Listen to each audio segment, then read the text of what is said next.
Yeah.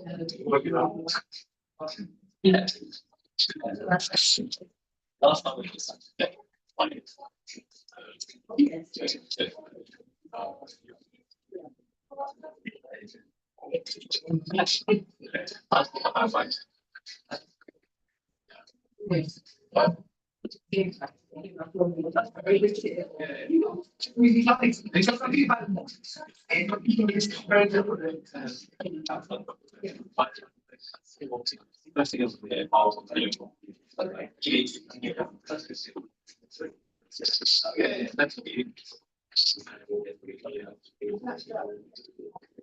Hello, everyone. You're welcome to the Black Female Entrepreneur. Welcome to the Black Female Entrepreneur Greenwich.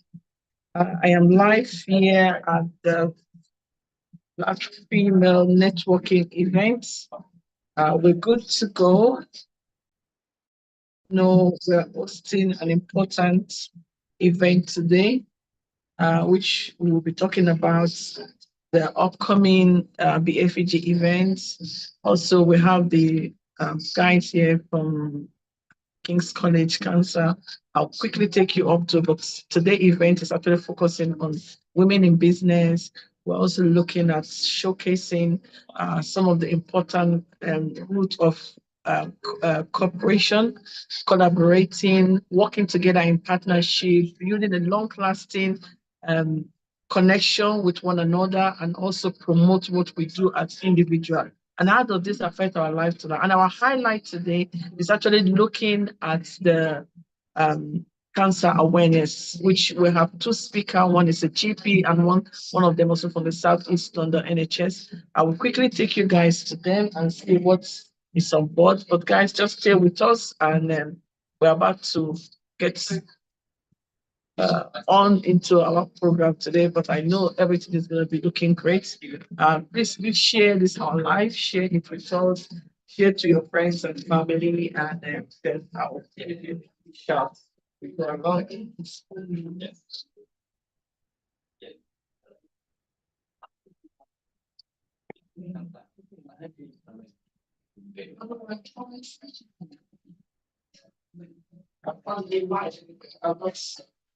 Just already we like that. Yeah, but I just but just introduce people at the time.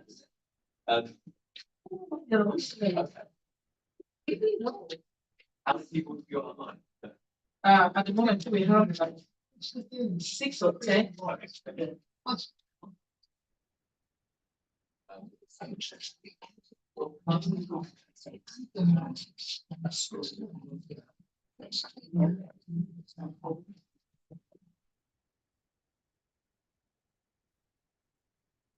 Not really bad.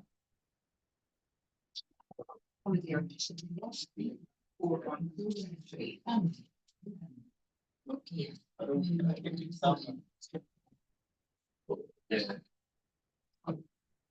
Yeah.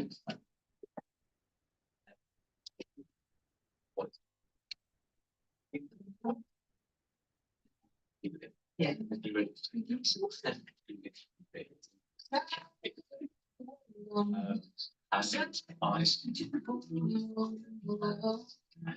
Like laptop, your thoughts on this. I like that. Yeah, I really like that. We bought that time projector. Yeah, we'll continue that.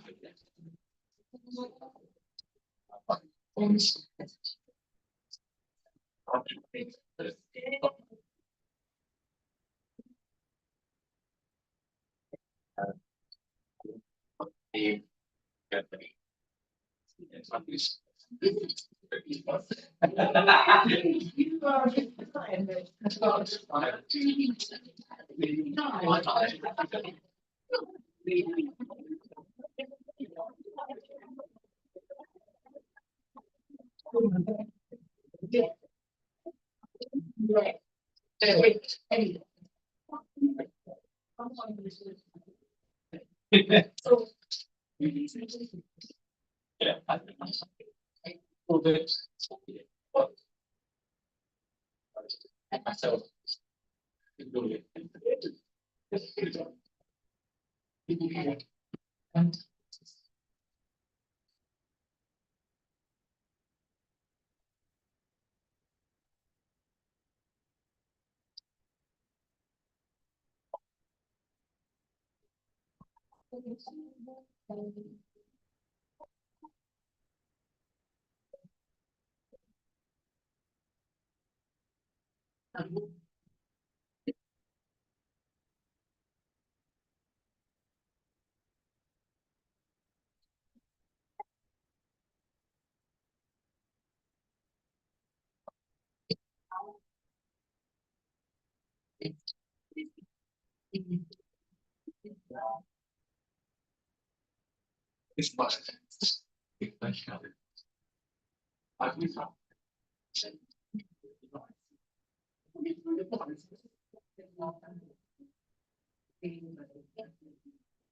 how are you? How are you? How have you been? I'm fine, thank you. Okay, thank you. How you doing? Fine, have a seat. She's coming. Yeah. Sorry.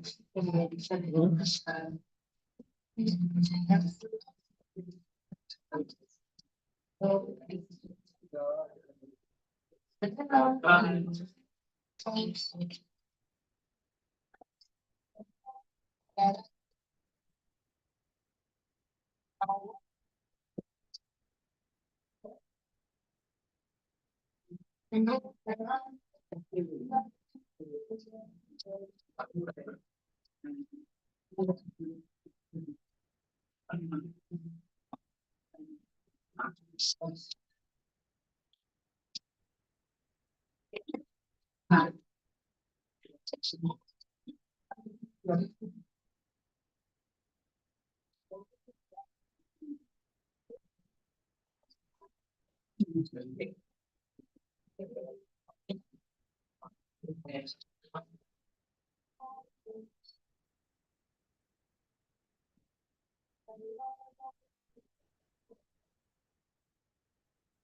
So put it under there for me.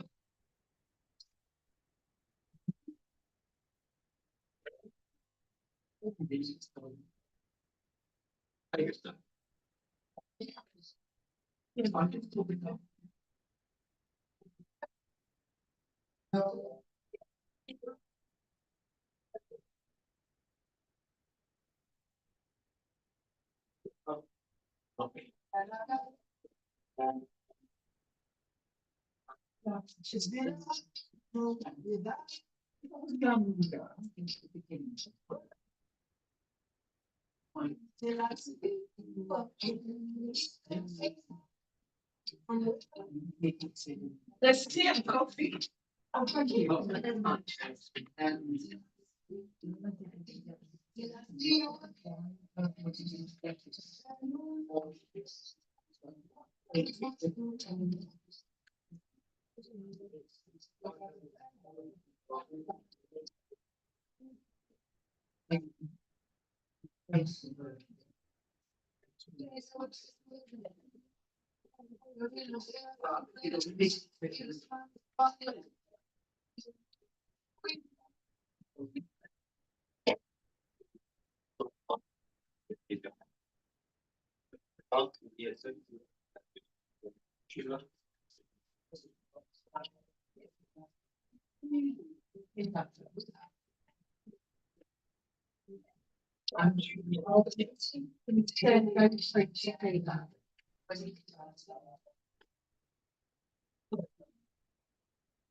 Have you been?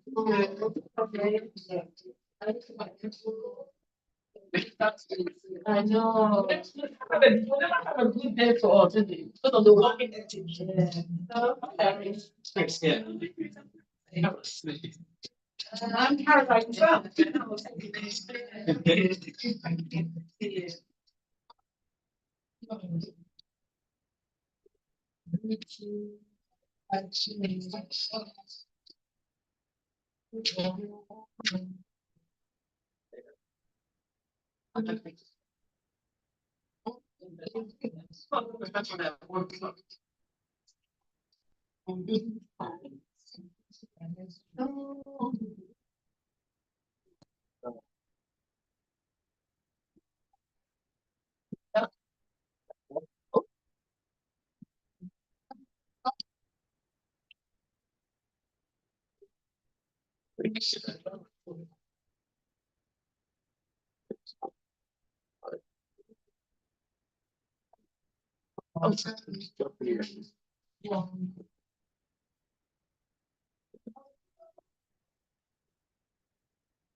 Oh, okay. Oh, I'm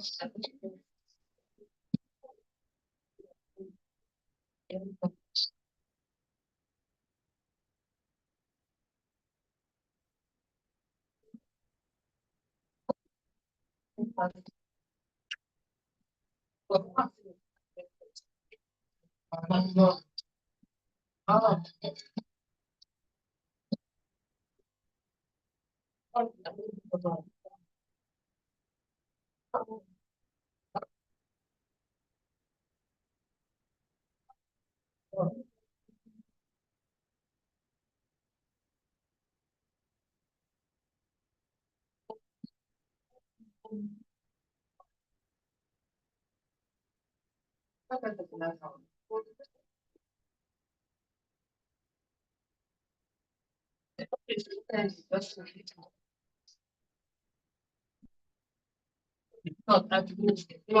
afternoon. How are you? Fine. How's the family? Fine. You know, good. We can have a seat.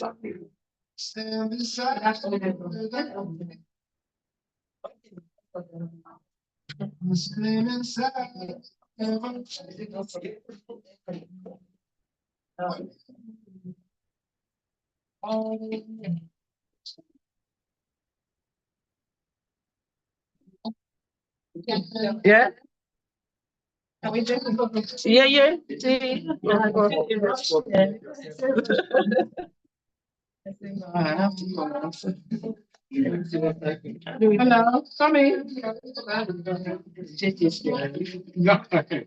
Why are you giving us a shot this morning? Some of us are trying to watch our head. It's okay. Your friend is one more. And Hello. How are you? How can I help?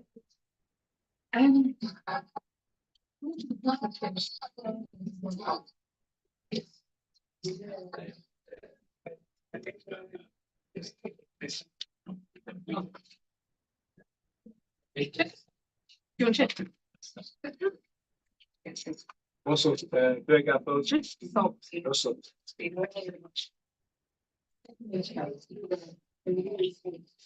Yeah, I think about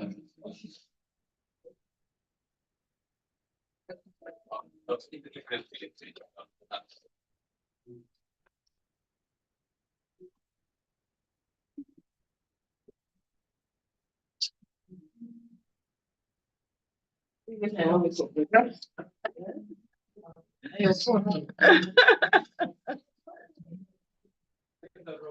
oh God, me and this man. When you have too much, Yeah. let's see what.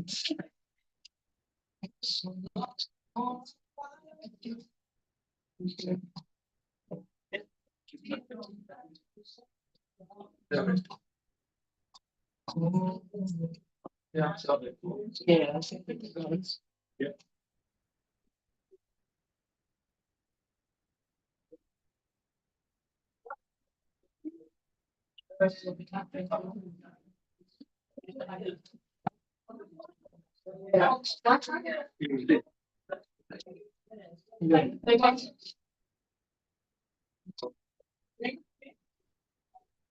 Yeah. I'll do.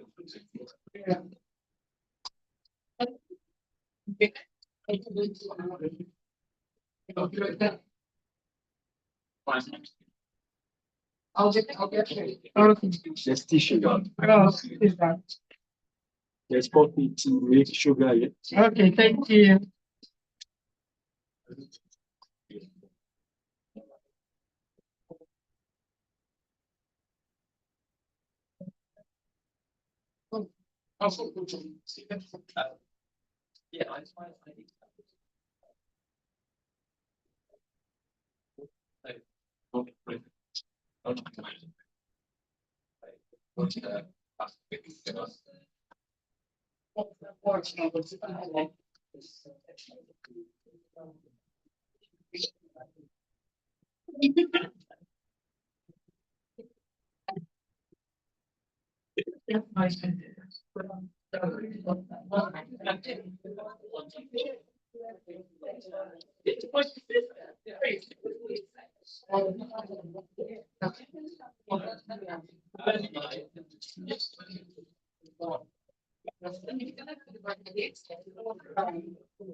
The worst of the worst. Yeah. But it's common because I looked into that, not the email, but I think it's supposed to be on the other one. So it's a kind of saying, you're going to the convent, yeah. And it comes to necessity, yes, here I suppose to just put it inside, the upside around this things and the back. I'm sure you want to continue to know.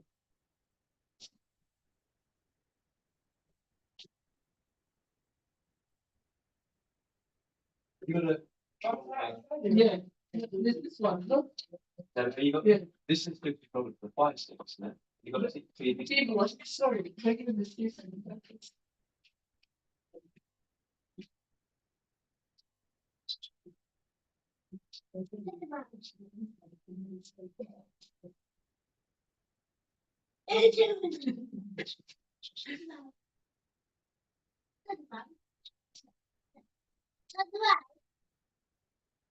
is the system.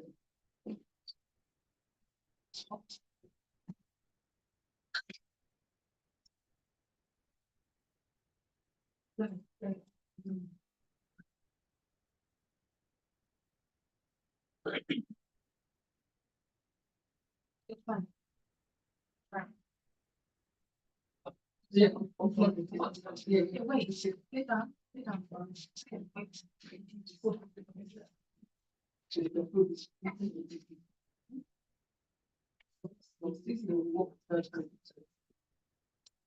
Bluetooth disconnected. I told you to wait.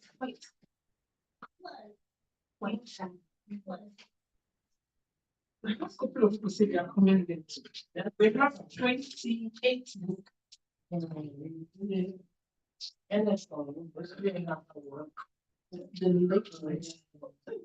We have to just wait. Because my function, somebody is good, I think. We can wait a bit longer. Yeah, yes. We have to wait.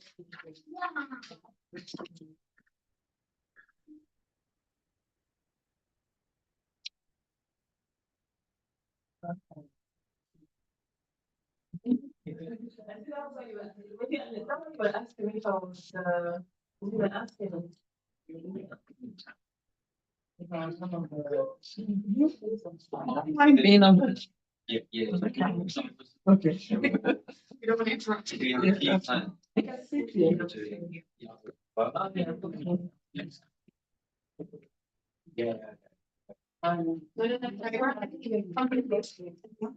that going to be in church? We have to do it. And you can join it, it's important, it's about cancer awareness. Yeah. We'll have like screen. Remove this. It was private. No. Yeah, that's expression. This one, yeah. It doesn't matter, it doesn't matter. Yeah.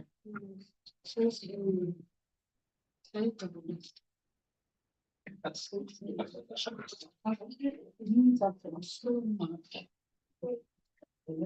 I've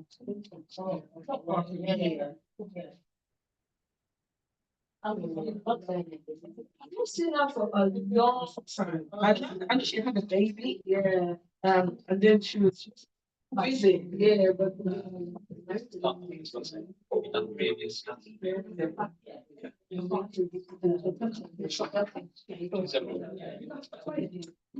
You can come. Touch the weapon. Yeah. Go to the shop and once. Okay. Issues.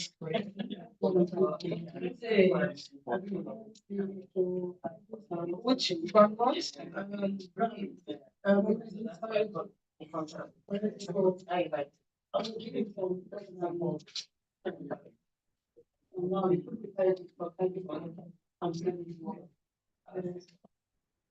How's the situation? This thing, do we have a connection? Do we have this connection there? So that I can put it over there. This one. Can that connection come here? I use the extension. Yeah, no, the charger. I'm looking for the charger. Put it here. Take over. Which is the charger. Just remove the charger and put it. No, no. Yeah, I'll connect it there. I spoke to the EDP about it maybe having enough.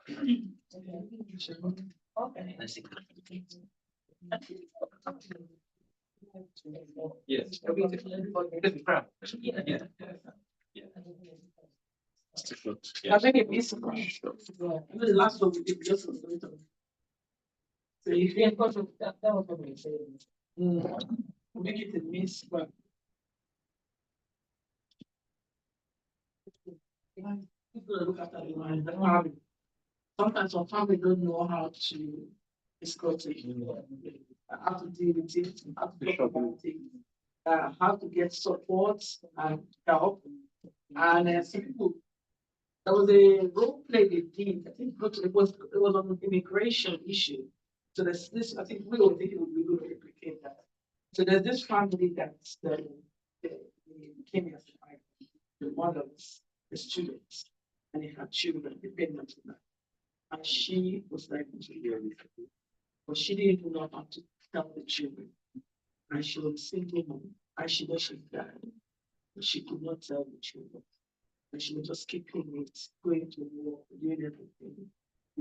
And she was not even active in children's school because she's unwell. But she never even tell the school. She never tell no one. I think that they tell her, she just keep it to herself. The only person she had told was a friend of hers, and when the friend was encouraging her, just pray, pray, pray. So it's again teaching other people. If a friend comes to you and says, I have cancer, what advice do you give to that friend? How do you help that your friend to make it easy for them? Like, I'm good to pray, but your friend needs help. You need help more than prayer. Yeah, you need to help them. You need to go to the children's school to let the school know about it so that the support will be there. And they need to also speak to people around there and say, okay, what can we put in place? They need to get a care plan. Yeah, so it was a very interesting role play. It was a role play. Some people they acted it. So we went to watch it live. But it was a true story of a family that happened to you. And this woman was praying. And again, another thing that happened to me was she refused to go for treatment. Yeah. So she was saying God is gonna heal her, and she refused to go for treatment. And even when she goes, she keep missing, she was not willing. And then the children now become that she was not working enough to earn money and that she was not referred to public fund. And she was not seeking the help that she's supposed to seek. And then these things are affecting the children, the relationship with the children, the parents, there was not enough money. The son was now recruited into gang and in schooling drug. The daughter also was exploited. It was just a mess. So just one cancer. And it would have been easier if she if the person that she spoke with was the right, giving the right information. Oh, my sister, you have the same, but there's support out there. She will make I'll follow you to the next appointment so that we can hear from the doctor what the doctor has to say, and then we can ask all necessary questions. Is there a support group out there? Should we go to the school? Should we go back to the local authority because now you cannot walk? It's a serious situation. They need to be child, their children in need involved so they can assess the family. So the person she was providing is that's where the problem coming. And then one day the children came back from school, the mother was on the floor. By the time they rushed, the mother to the hospital, she was at the and she was taken to she was told she was cancer. 2 years she didn't go, she was not going for she was not doing it. She was just and when they go there, she was at stage 5, the woman was ready to die. The children has already become something else. They told the children their mother is there, somebody their mother told them. But then now we're dealing with a family, a woman that is dying, and now the children is out of hand. So the children are going to go into care. but already the children has already joined. The son is in counting line for the daughter is just all over the places being recruited or whatever they did.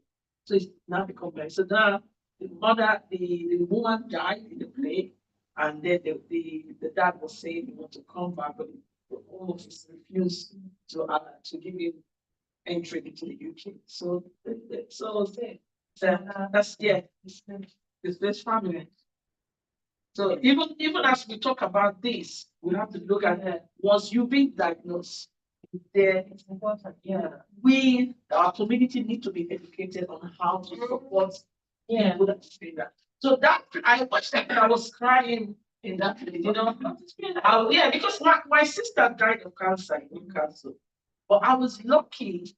I was in my family, my sister, one of our family was lucky because I'm into the community. I understand what is there. So when I went to Newcastle, I just said to her, I said, you need support.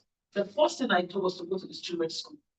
That was the first thing. I went to the school and I told them, so this is what is happening. I need you to do the team around the child. I went to the primary school, I went to the children's, the secondary school, I went to the boys' school, and I came back. I went to the local authority. I was in Newcastle. Yeah. I went to say, I need adult social care, I need children's social care. Is there any support in place? Also went to the what's it called? To the next appointment. Then I was going there every week for 2 years till she passed away. But what we did was to make sure there was got the church, because the church was got the church involved, got some material support volunteer that was coming to their house, put a 24 hours care package for her. But that was another drama to get the care package. Because they feel that she should go to. But she was a Macedonian nurse. And she said she got a PhD or hospital she went to that.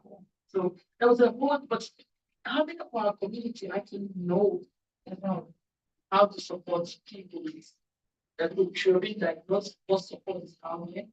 And even accepting it and taking treatment. That there's some cancer that can be cured and so you can even to care for long for your children. Yeah, not for any other person, but for the kids you have and your family. You know what you're saying now? By kind of don't I don't say it like change. All of because I don't forget. How I post it.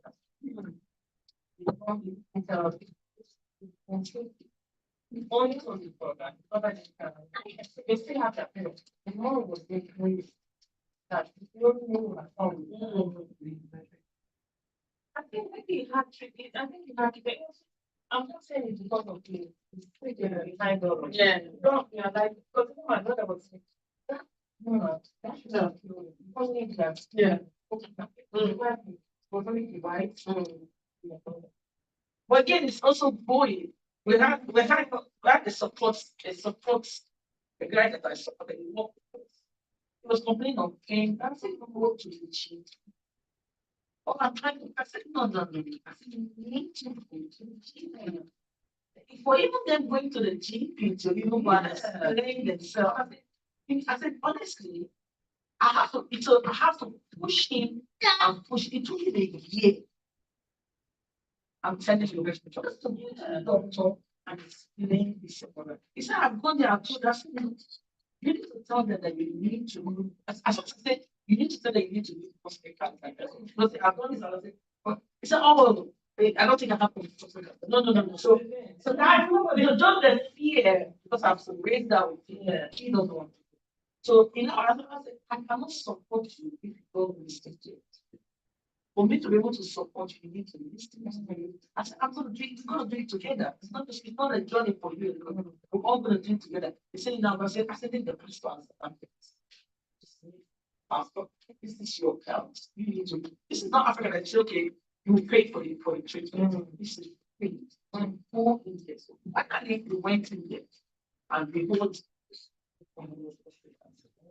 what? Stage 3.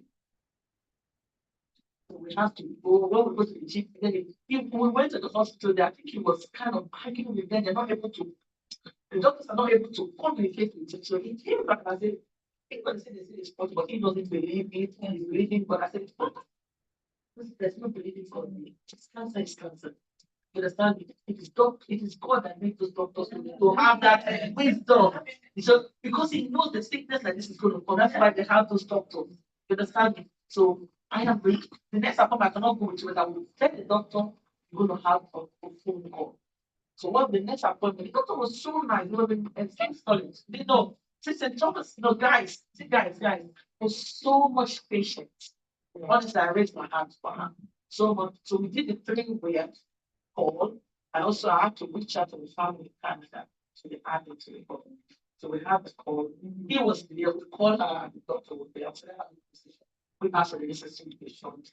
We tell him an option and everything was there. And that was the time this man started accepting treatment. But this is the thing. We have this thing happening in our community. They're not going for this screening. And once some of them they fear or they know that it happened to them. And then when they finally got the assessments now, they will not go for treatment. So this is where I think maybe faith group need to play some role and lots of role. What you're even saying is, my neighbor, remember I told you last year, and she said, oh, come on, let's go to the shop, I was posting the one cancer. No, I'm not coming up. Why are you? It's awareness. I'm not saying you are this. Come on here, come on, listen. You might know somebody, you might know a relative, a friend, or you just be someone you're talking about. You didn't come. And I said, after I before my fortune, I said, oh, social is this. And so that's it's so difficult. And so that's why when something happens, nobody wants to say. And even if you now say, now if you are calling for that event, if someone's telling you, you will know what to do, you know how to encourage them. But because you are not, you don't know what to say. All you can say, oh, don't worry, you'll be okay.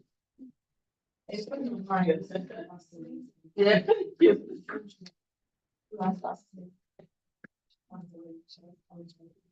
And we were talking about it. She told us she wasn't feeling well. I spoke to her and said, she didn't mention it and they just kept it to themselves. And they struggled with that. Eventually, I think they eventually gave them the diagnosis. They didn't believe it. They went private, they gave it to them. It was later they were telling us. They gave them the diagnosis. They still didn't. She went to Europe.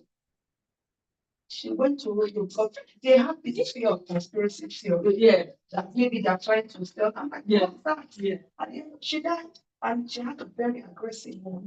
This was wasting time. She had a very aggressive one by the time they found out what it was. She said she was getting in March by June. She was. It's the same scenario with autism. You know, when our children, we don't accept our children being diagnosed with autism. We say the children is autistic. They say, no, it's not autistic. And I said, no. If your child is autistic, it's autistic. You understand me? I know back home, we don't see that. When the child is behaving, I'm saying, oh, there, we get, don't worry. You are growing. But the system that we have in you is so structured. There's nothing like I'm growing. You will not fit in anywhere if you don't get that child supported and so that they can put things in place. Back home is an open system. You know, if the child could not go to school, you go and learn and work. So if the child is not settling down, so that they find that the child is not settling down, that's the child is out of school. You go and learn skill work. So he will not all those misbehaviors happening in school, he will not see it. He will go and concentrate on learning how to repair a fridge. So he will not do maths, he will not do English. So all where those problems will come from, you will not see it. And then this child will not grow up to become a very difficult adult because nothing is being put in place to support. They grow up now, it's like become an adult with a mental health issue. We saw people in that. When we see over the years when we have young people, but we see now over the years when we see a lot of our friends.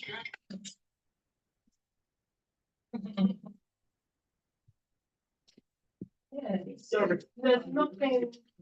I mean, well, I forgot. I from Nigeria for years, and my said is there's nothing wrong with your family. So that when we relocated here, and she said, I said, one of them. Oh, okay, one of them. I said, no, I have no single disease in my family. I was like really happy, you know. I was thinking, actually take my father. She was sick. I started asking questions. Then you now realize when you're coming with a very thin record, you're putting yourself at risk because the doctor's not looking at for anything that you might have. It was when I started kind of putting on that, no, this, I know, this one has this one has that, this one has this. So it's hard because you don't know. You mentioned that you have, Yeah. I think lots of my parents are Mhm. have that time in person. I was a kid. It's the Even to now, it's Now, yeah. becoming a awareness everybody's getting. But in the awareness, yeah, Yes, no, but but back home, no, no. and again, that's why I say that when I go to a lot of office meetings, I say to this local authority, there was one I was sitting down with the lady, we had a meeting with the sensitive committee, and I said, you do not have a web contact. We're a country that accepts a lot of money.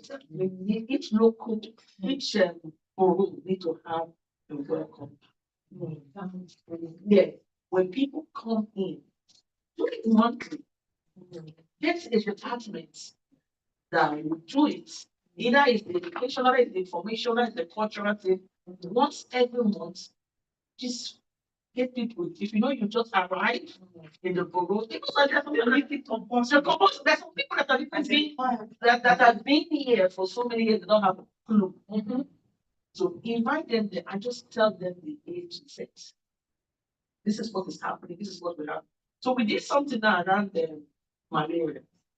And I noticed, I've seen a lot of my community that come back and get sick. And I asked them, did you take care of your decision?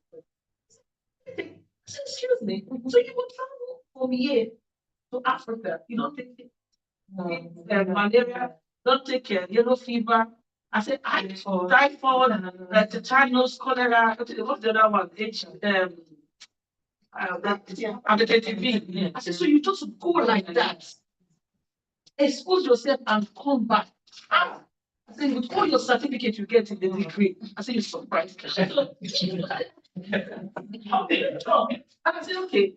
So the time they said there's a very high rate of people coming in here. Go and come back and they have this kind of thing. But with the awareness you know public health And then because I get some of the growth there, I know.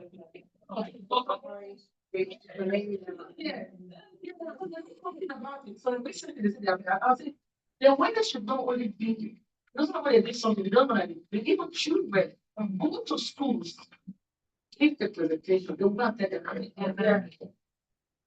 They start go to school, do a presentation in school, and give them the flyer, and they will go, they go for the mommy. They're talking about my the people that go to Africa and do it. So their parents will be aware and do it. Yeah. What's your experience of children going to school in United States that you see it? Have to stop them? So we stopped it because it depends on what is the that me all my children have education. Lately I noticed a big campaign saying, oh, immunization will make you have autism. But I disagree in the sense that there's autism. So go back to my second generation and my father's house. So because when I came here and I see my children, because two of my kids I started asking questions. I asked my mom, I asked my cousin, I began to see them. I said, I said, find out in their family. What child have this? So we have this big WhatsApp group. So because when I started seeing it, I was worried. So I went into school to do teaching training on children, especially some qualified learning support. Just because we want to know. So what I do during my training is so much thing I learned. And then I was going to, when I work in a special needs school, and that's after you create a family or something. I think everybody, what you want in Canada, where you are, everybody must have somebody in that something. That's another part. When I started putting on the commission, someone said, my child has this, my child has this. So I have to know that we have it in my family. But someone was telling me, you must because you give the children. I can tell if the children have. My partner also have is autistic. but back home it's not diagnosed. So the problem is we don't have this family tree of issue. Yeah. Where people are waiting and say, okay, what do you have in your family? In my household, they have people that come. So my kids, my other son is non-verbal, doesn't talk much. So when I say is the vaccination of it, no, because there's interest in my family. Yeah. So I think the problem is where the people that pass on this information, not asking people, what do you have, what kind of information you have in your family tree? So if you're able to trace that and say, some of this health issue is everything. There's a high tendency. My dad died of lung cancer. So when my sister was diagnosed, but because we did not talk about it so much, they said, oh, my sister was in denial, sister was a nurse. She was in denial. She was asking them to bring, because she was coming, she said they should bring her antibiotic from Nigeria. She was not even going to take her medication. She refused that she had cancer. But it was not lung cancer, it was a bone marrow cancer because it started from the church on the rich side. So maybe there was some misdiagnosis there where the woman has lung cancer. But it's a bone marrow cancer. But then the later we now found that all the bone in her joint were cracking. All her bone was cracking. So they found out it's bone marrow cancer. But because it started from the it was also the blood of the lung cancer. So whatever the time it's bone marrow cancer. But if the I asked her, she said, I didn't smoke. Why did I have that? Okay, this is the time that you have to, okay, can we do more investigation? Because what else? Is there any form of other cancer that can affect me without me? But she was like, you can 2 years find it that. But then, it was, yeah. And I have to calm down to the personal situation. I said, for no other person, you should be. You should be.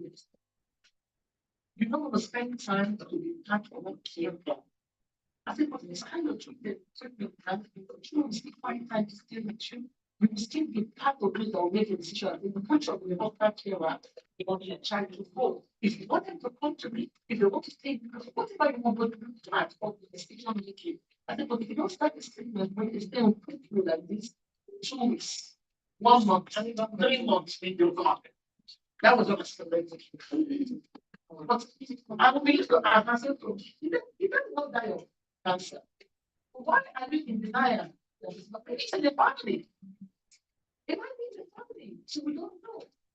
So for me, I think the lack of proper recording of what each family has play a big role in us denying some of this stuff. Yeah. So a lot of people don't know what family. Yeah, no, it's not the family. So people don't know because it's not the diagnosis. Sometimes they some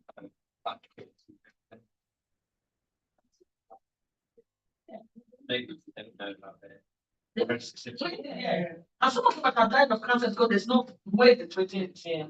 A friend of mine is being repeatedly diagnosed with. When I saw it, I'm not sure they have cancer, but when I saw it, it's I'm making say what you call it. I don't know what they call it. Say abdominal, what do they call it? Something called the one that got to do with the intestines. Yeah, yeah. That's what she has. But before they even diagnose her with that, they would not say to her, oh, she has a tumor, this is blah, blah, blah.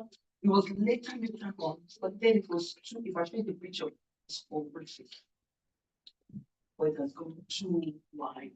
So the problem is, back home, as much as we and that's what I'm sometimes say, government say, oh, we don't interfere. I say, you have almost half of the population of the African community in Europe. You cannot only interfere when the government is bad, you also need to interfere in the health system. Yeah. As much as you're going to have more people are still migrating, they're part of Commonwealth, they're coming in here, you need to start having a partnership with the health system over there, where they create that big awareness. They did it with HIV/AIDS, so why are you not doing it with other health issues? So HIV/AIDS was a massive one back home everywhere, even in the village, Yeah. even a cat, a dog will tell you about HIV because the way the awareness was massive. So I think this is something they need to. If you look at anywhere you see our community is not engaging, partner with Africa. Start raising that awareness there. Because if the awareness get to Africa, these people that are here, they simply already, oh, there's something they're doing in English. People coming, they're talking about this. I hope you are going to, if the family issue up there, you dare not, you must follow. Yeah. That was my mom. Yeah, yeah. She said, "Oh, I went to the village, what is happening?" Yeah. She used to give me All all the the information. She was very good at that. I wanted to know what's happening in the world. Yeah. My mom was telling me, Yeah. "Oh, they're fighting it. Don't Yeah, don't do this, don't So do they're very aware. So hello, Mercy, how are you? Yeah. So yeah. So that partnership, I know the same. You see, for me, I don't think the money, yeah, the money you will save Yeah. within that partnership, networking with people for going back home will be more than that awareness that they don't do it and then they get help and then become a problem.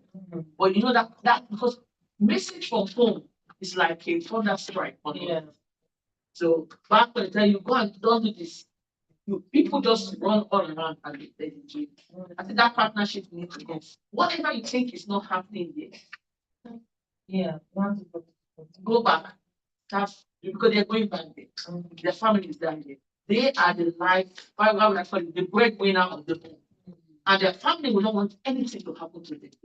So the family will do that and they say, go and look after yourself. Make sure you go for that screening. Make sure you see they will make that awareness.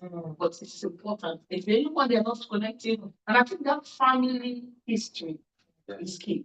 Maybe they need to do one questionnaire and get people to say, you need to let's know. So what you're having, don't say, oh, it's one question. It's not, it's somebody that is doing me. And it's my enemy that is attacking. No. Guys, you are clear. She's very petty. Yeah.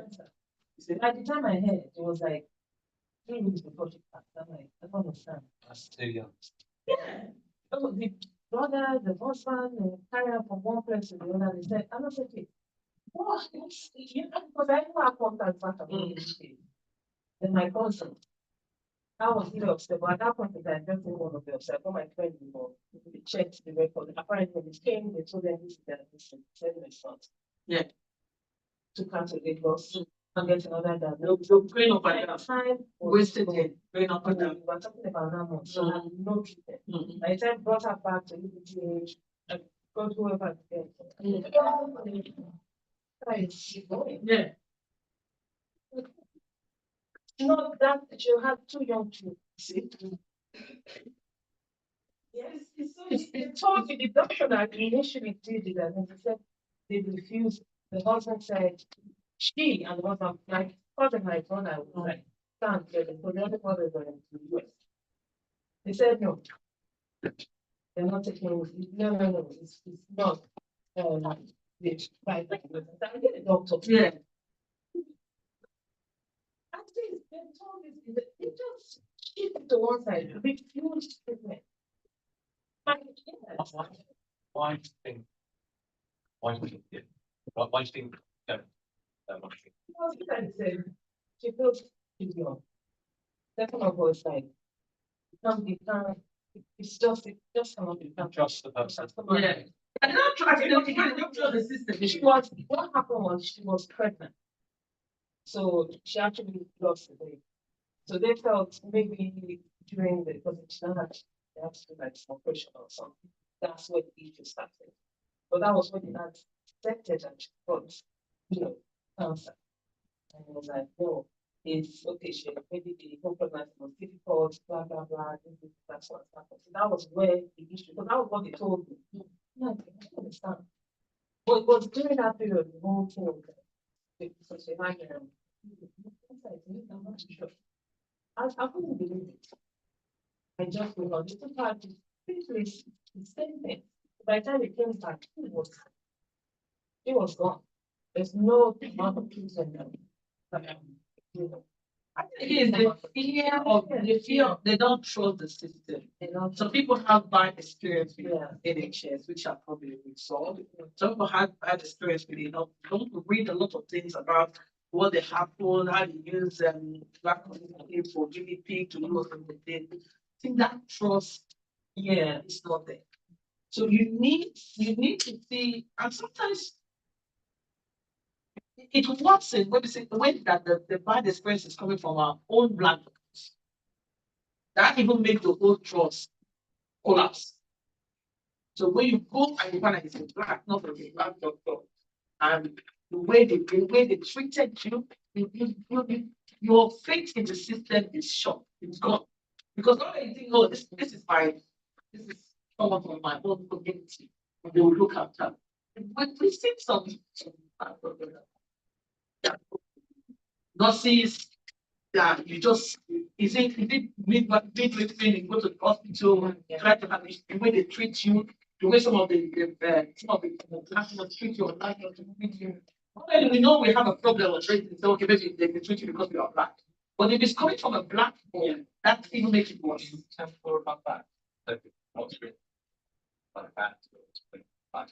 So you go to the I've seen because I go to a lot of cases where I used to give a GP. The lady has, because I had that I don't know, say if I see something I don't know. Because once you have so many big babies, it's easy for you, I don't know what to actually split into. And the next you start having, I had prolapse, urine and bowel.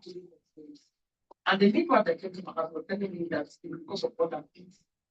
I said, no. I said, I don't, what am I eating? I'm sure I'm running, I'm weak before I get to the I'm real. So how does that affect my urine? If it's affecting my body, how does that affect my urine? And I remember I was cut, and it was not stitched. I said, so that when I didn't even bother to go and become a patient. Then I had my second pregnancy and I had another sleep. The experience with the nurses, they are all bad nurses. But even after they cleared me and I had the baby, they forgot to stitch me. And it was really angry. And later on, they came back again, but the experience I had with really was poor. And I was expecting when I go to the GP to explain or explain to the head this that he said that it's not a black nurse, but the black stuff. And I was saying to her, just, and I said, okay, I had a white midwife that treated me so bad. Now you're a black. Take this. Look at what you're doing. So that means it's the culture of the system. So I don't have faith in the system. And the same thing as with the lady that took to the GP. The GP was telling her, and I said to the GP, I said, didn't you see the way I'm stomach? It doesn't seem something is wrong. And I said, she doesn't get down there, let me check. It's an Indian doctor. She checked the I said, that's what happens. Okay. So you need to ask her to break in and break out and see how they Not too spicy. I like a little spice, but not overpowering. I'm good. I'm gonna push it. if you have an issue of your joint, Yeah, I'm good. I listen to it well, innit? That's why I want to come and get to try and sweat it out of her, innit? Yeah. so that they check it and see if she said no, she's not going to do that. You don't have the right to do that. I said there's 9 days. Patient need to be part of the decision. Oh, yeah. So we left. She didn't do it. And I said to her, second opinion, we went again to see another it was another I went back, look at the past. I was meeting him. He said, the doctor said you should lose weight, and I can see that you not lost weight. The person that now referred her was a female, a walking GP who went with, and it's a female. So you can see, even though we don't, sometimes we feel there's some doctors we visit that they are white, and I think you feel like, oh, they did this, or they didn't do it properly, or they're just unconscious bias. But going to another, going to a black person from your community and do the same thing, to destroy your confidence in the system. We built that. So I think it's to change the culture of this is not come to individual. You have a system where it's a this is how you need to approach people. A lot of people have different issues. When they I think it's the pressure. And when people come to see them, they are angry, they're not in a good mood, and they put their frustration in, and forget that the person they are attending to is a patient. They too have their own problem. Then you as a doctor, you are using your frustration to administer health care to them. And I'm not getting that conversation. I'm not feeling that I'm part of the decision making.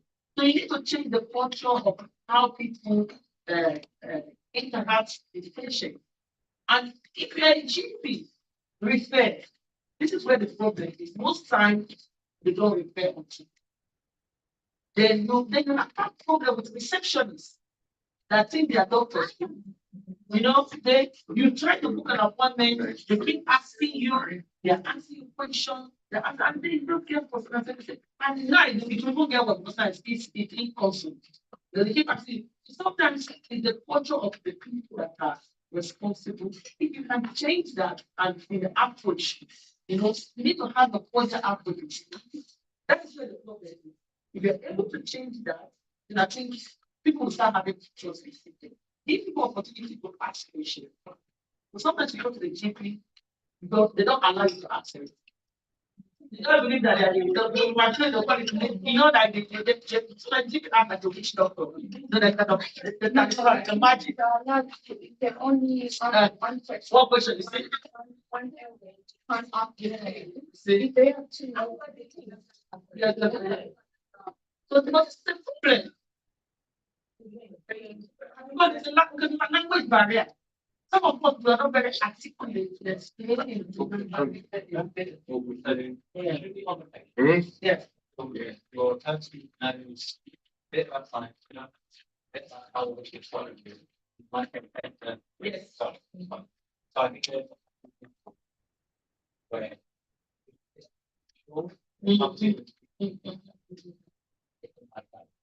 And then we try one time also find out who the talking about them. So you see, but sometimes when I have them, they have someone come to this. Because a lot of times some people don't understand. And you don't know what to do. You know, it's just a big one what I don't see and just stand up to that. You know, like my one I know, every time she needs to ask for that. Or she will tell me, okay, I went there today, I don't understand what you're saying. Like, because I thought, you know, unless I'm there, and they call, and sometimes, I don't know, because of time, you know, who allow her, she's like, I don't want to take time off for all the time and do this.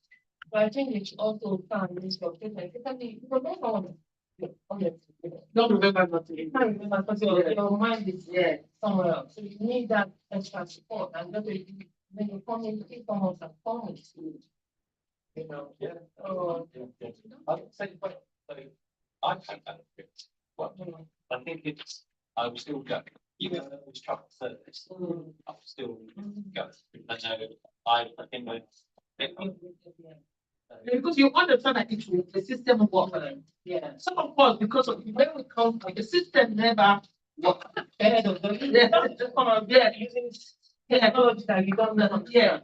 So on shop, they don't ask for it. Don't ask questions. And you just go. Just go. You don't ask. Well, I don't know. They said I should take I should take it. Yeah. What? it's hard to be there. Yeah, so that like when my dad was ill and we were both there, what did they say? He just gave me the okay, what did they see? I'm like, I go home. So now that question, and I look at it, say, oh, and you will come. And I'm not how are you? How are you? How let's join that shit together and see. And have it. So we have to move this one. And move this one. Move this one.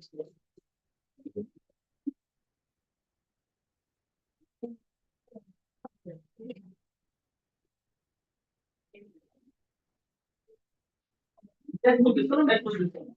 So it's okay.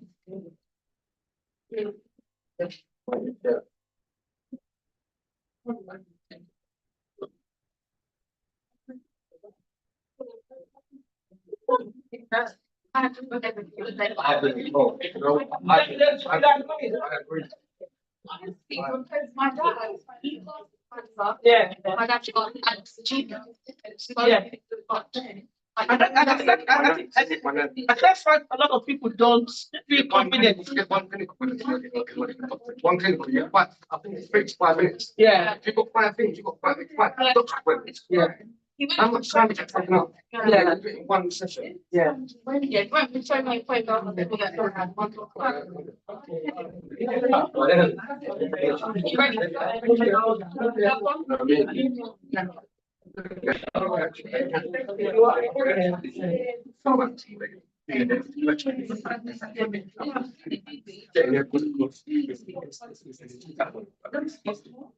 Done. Yeah.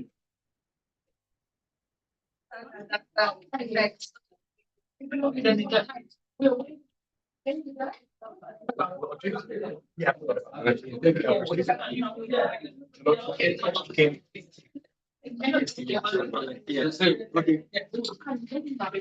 No, I just. It's not from him.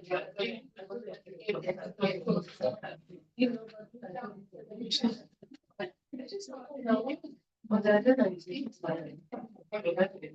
Yeah.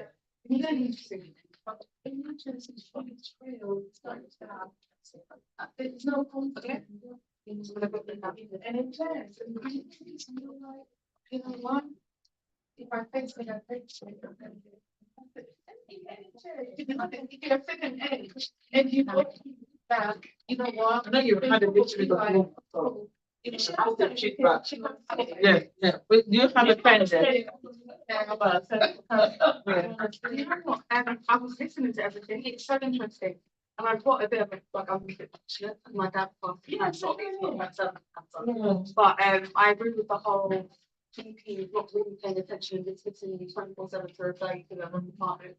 So I do agree with that. And like I do Yeah. quite a lot, especially because he's autistic, he's my nephew.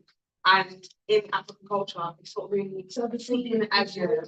Yeah. If I came to my mum with mental health issues, it was always like don't be pregnant. Yeah.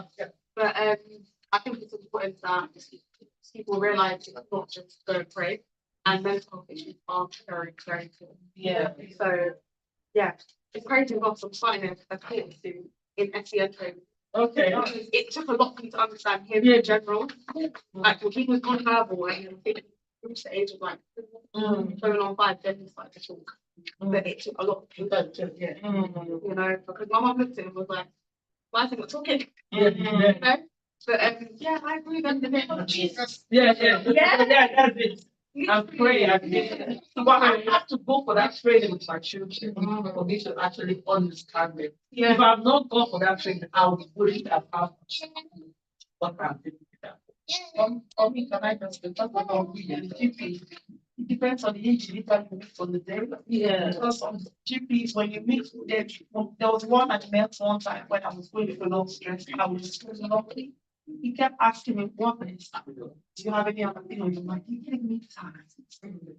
Well, by the time I left, I felt better. Yeah, yeah, I felt better. And he gave me like, you need 3 weeks off. He gave me, sent me off for 3 weeks.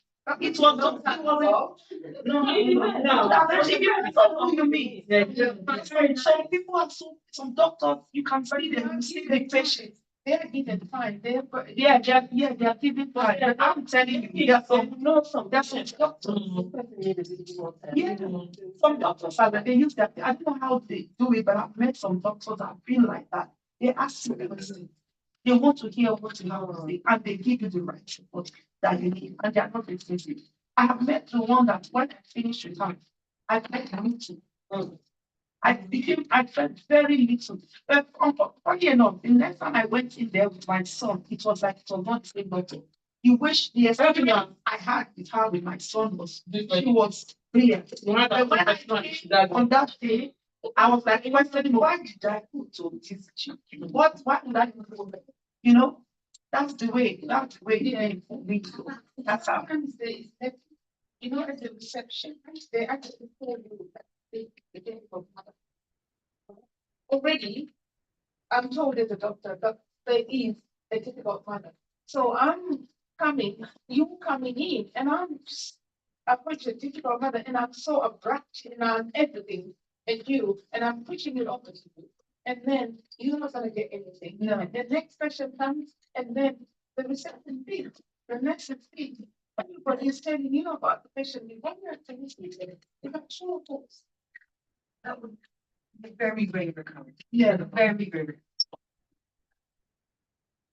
Also, I want to add the issue of faith. Like me, I the person of faith, I believe in prayer. That's where the misunderstanding is. There's you pray, do as you mentioned earlier on. There's the reason why God made this doctor. He's giving us this kind of channel. So that awareness needs to work to be there. You can't do your prayer, take your medication. You taking that medication, getting that treatment is also a prayer answer. Yeah. So when you say you're not taking your medication and all of that, no, do that, do the two together. Yeah. You're going to go a long way with that. That's it for me. I'm not going to. I said, when I'm going for, my prayer is good. Anything that's better than time. Yes, thank you. It's nothing, oh, I don't have any, if there's something, just let them find it. So that, they can say. I think that's why, I'm passionate about all of this. Coaching. Because a lot of people that come, I got to hide behind. Yeah. Don't know who to go to and Scared of sharing sharing those information. Now, when we did the work cancel, Yeah. a lot of people, about 60 people, Yeah. turned up. And that's not even Yeah. half. That was even people just like after math, you Yeah. just find a way to try and capture. Yeah. And after, wow, I think, more. I mean, that's a lot of announcements in church and just, you have to downplay the actual thing. We didn't really come out and listen for it. We came out and we want just so that they will come and listen because your mission is just come and hear. Yeah. You don't know who you're going to Yeah. and who you're going to do. It might be something for somebody else. So it's for the place that you said, it's really important. I know people might share a money with because I think church is a hospital. Everybody is like coming there. Yeah. But that's why you get your That's why you get asking for something. everyone is something out there. I'm like, something like 20 prayers. I'm not going to you must have some sort of that's the good as well. Because like we can break up everybody doing their something. You can start feeling a network. So we need to tackle it. Yeah. A lot of things happen in the faith Yeah. a lot. Yeah. But I don't know how government is going to work with them to resolve it. I think the leaders of the church, they play a massive role in actually trying to say, okay, this thing is happening now. Yeah. I was able to establish that with Royal Father when Father Anthony was, I think Father Anthony was one that he did. But he said to me, oh, you see, you need to do like the surgery. I said, Father, I don't mind doing the surgery, but you also need to tell the parishioner to engage. Yes. Because all the time, they only want to engage in the church. You are having housing issues. You don't know who your ward counselor is. You don't know that you need to keep your you are having a health issue. You're working, the only time you come to rent is on Sunday and you come to church. And if the Reverend Father or the pastor or the imam is not telling you that you need medical assistance, but it's always encouraging you that no matter what, come to church on Sunday, you must pray. But you never tell you that no matter what, you must go to the GP, you must, if you're sick. So this is where the problem is. So they need to be passing that as much as you're encouraging them to go to the church, come and spend time in the church, you also need to encourage them to look after themselves. So that message has to come in. It should be every Sunday. Every Sunday, yeah. That your sermon should be included in, what is your well-being? Pick a health topic. What is your well-being? Part of my sermon today, I don't know, there's some people that have high blood pressure here. Have you checked that out? Would you sleep normally? You're not you're rushing. Are you sure you're not rushing to mass? Is anybody coming from night shift? Coming from night shift. Maybe you just came back to the house 3 a.m. and the mass is around 7. Yeah. You don't even slept. Come to the church. I think he's paying for the pay in your higher. So why is the father not thinking something is not right? Fine, is that they talk back out at all, or is that? They don't at all. Like, yeah, education maybe. No, it's not like. So it's people like us that come up and that because when I sit down and I see that it's not right, sometimes I'm one of the worst enemy. Because it means when I see it, I'll say no. So because I do surgery every day, and I do surgery every Thursday online. Sometimes when I do surgery, I get about 20 tests on surgery. And some of the instruments tell me, I'm not church, I say, Father, this is happening. And if this, as people not come to you to tell you this, we need to do this. So it's not being included in the sermon. It's not being yeah, I think you can have the form. Yeah, the limits. Everyone, yeah, come inside to wash your hands first. Okay. Wash hands first. Okay. Wash hands first. Good job. Thank you very much. Thank you. Great. So it's not being included in the sermon. Maybe you talk about education, talk about public health, or this is what is happening in the local authority. You is anybody having this issue?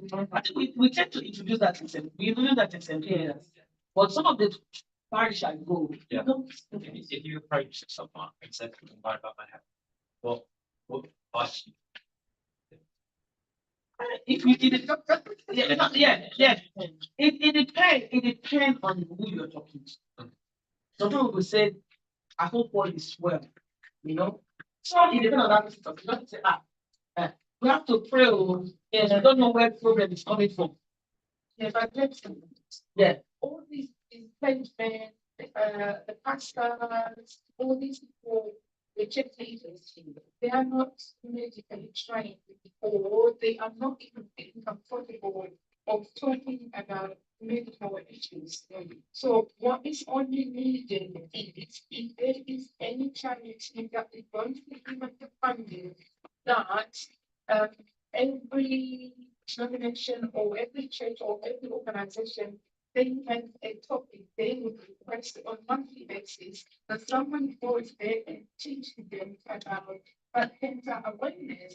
So instead of having a sermon about trusting in God and belief, we have a sermon about understanding our body that's connected to the cancer and how we interact our body and what are these cells and what do they do to our day-to-day life and how can we identify what sort of our level, what is our safety net, and all these connections that this is a topic that is really needed in the whole country. That it's nothing to do with religion. It can be in a mosque.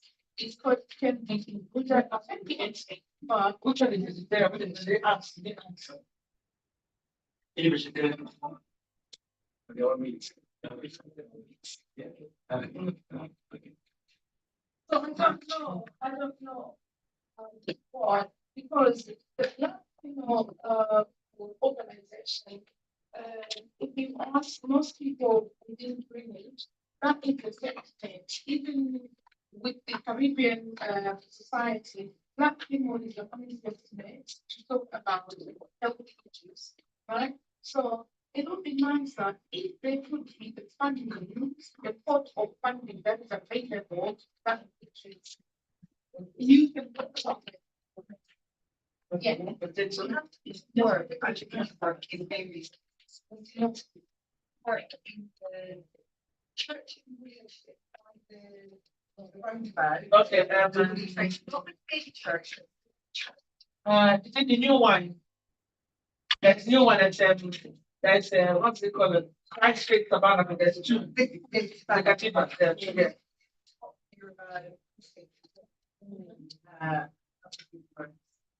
And then those some folks now to the boss. Yes, I thought. breast cancer. But yes, I think. Yeah. I think before laws, Yeah. we just should be considered. Yeah. Like, when they know that it has to be a request from this, and then would you like us to kind of figure out and talk about, and in the end, people are queuing and telling you about the medical student, what they're having. So it's not a matter of you being alone, but you for other soldiers who are very people can take medication for a long, long time, and it's even the time doctors and people trying to see if I can get medication. If there's anything coming away, but then it's responsibility of those who are to make other people see what is not easy that can help them to understand like the challenges going forward now. That's what we're trying to do.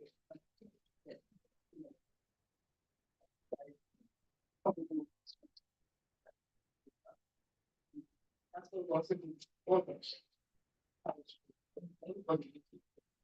So, even though we might end up being excited to do it, okay, but so which that when you change, even though it's not you, not in a full mass about it, but you're kind of like carrying something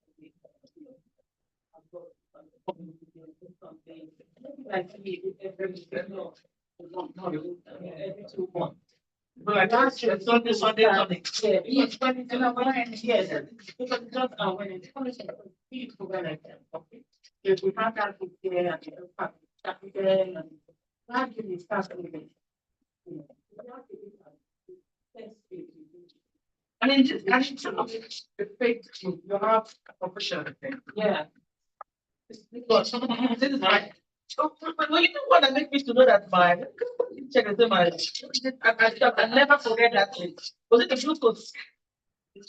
She told me, said, Lucy, be careful with close your eye. But if we have professional that are doctors that know this, if they get support from family, that say, okay, every month it will be an holistic and with a center of this topic. But people like this will be there to do the weighing, the blood pressure checking, looking at other healthy meal, healthy food, all those kind of things. Just a health, 360 check on that day after mass. And because you have 3 masses, how long it will be like? They're already there in the hall. So because you have 3 masses in the day, and it's total 2 masses.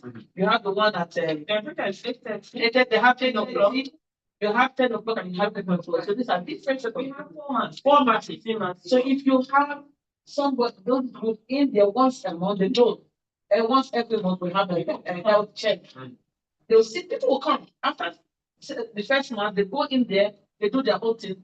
The second month, after they come, the last month, then they grow. But if we can have that, we will create a lot, and then the information is there. People know how to approach GP. People know. So people will just come say to each other, "What and answer? What do I do?" Yeah. Are you working for NHS? And with the cancer awareness? Yes. Okay. So, I'd like to be on the presentation. oh, yeah. Okay. Work, presentation, rights. No, it's NHS. So like the whole of the England is broken down to separate categories. Yeah, yeah. Yeah. And then we have, yes, doctors, nurses from that. So I would suggest that you link up with the grassroots organization. Yeah, lots of we did. That's why I'm really. Oh, okay.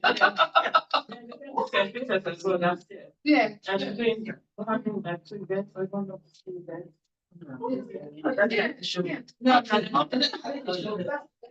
This is what educate to do back home. That was on the 2nd of January. Oh, wow. Yeah. So what did you do? Yeah. So see, everyone has dogs like medications of painkillers and And there's a lot of stuff, when they're coming in there. Oh, thank you. You're welcome. Lovely meeting you. Lovely meeting you too. Thank you. They're bringing your own, they're bringing your own. Yeah. You, this medication. No, they don't have Oh, just so they were giving out medication. And again, with this kind of setting, you can raise other awareness. Yeah. And let people know that this thing is happening. We don't go and forget that. I had like 500 glasses, reading glasses, see? Yes, I'm very grateful. Different strengths. But there's a lot you can do it. You know, you were saying something about having that debate. Yeah. So if you have that health fair, so if you have that health fair, you have, if they deal with, if with like the one you're gonna do, you can make it like a health fair. You have people like this one side, the one that is doing the one that is doing the one that is giving the general information. So I think we need to consider what the main topic. I know we're talking about something. Topic, what was the topic for your one? I'm gonna check the topic. I'm gonna no for Mr. Peter. I can't remember. Yeah, I'll check. I said you got that. I'm not, I'll show you here. Yeah, I'll check it. That's right. Yeah. Yeah. No, that one is separate. I'll skip that is much. Okay. We need one to speak for that. So even people said they have to do potentially one. Talk about gun or something. Need to find something else. One of the others. Okay. Because last time the topic was like two women who can what would be. So if we're making Make this list. so not just necessarily talk about but that support that we're talking about. Yeah. Maybe it might be an answer that affects women. Yeah. The support. Yeah, the support that is Can because I ask, if we've had, thank you for allowing me here, so if we are aware, some people had more comfortable talking about breast cancer, Yeah. people have had people about, Yeah. many other people be upset. They had prostate and breast talk. Do you think either gentleman who are comfortable with that? No. Okay. It's a fact. I think was women only because of what the village was doing the demonstration and all of that. So it was a bit, you know. I don't think because you would, that would even make the woman encourage this, whether it's partner or its own person, go and we had about this discussion, go and do this. And that will also help the man to also encourage his sister or his wife or his auntie. Yes. We've had this information, let's go and do this. Because that need to be So if we combine it together. Yeah, I agree. Yeah, some people might feel comfortable. I don't want to exclude them. Say, don't feel, I don't want to be in that. Yeah, So people are modern now. They are really understand that, these things that do affect lives. Yeah. No, oh, sorry. Yeah. Yeah.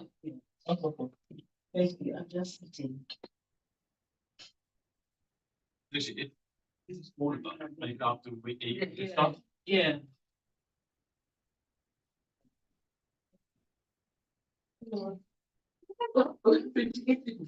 Oh my. No, those are Yeah. they didn't expect the weather. Okay, nice like this. But most people, they are Well, last time we did it, we had 30 people here. The last one we did it. Yeah, wow, 30. The one that you gave a talk. Oh, yeah, that was really cool. You know, when you put, it was What's the rental? Stew. Stew. This spicy. Yeah, this one. This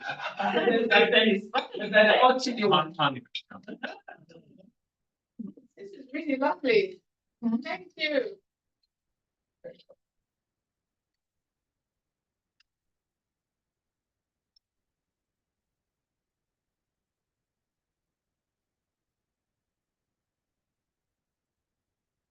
Me and my girlfriend went to Caribbean years ago. and they have these spicy food fun. But whenever they saw with your opinion. Yeah, we did it. They took all the spice out. We put it on the side, no pots, so we can have it spicy we want to do.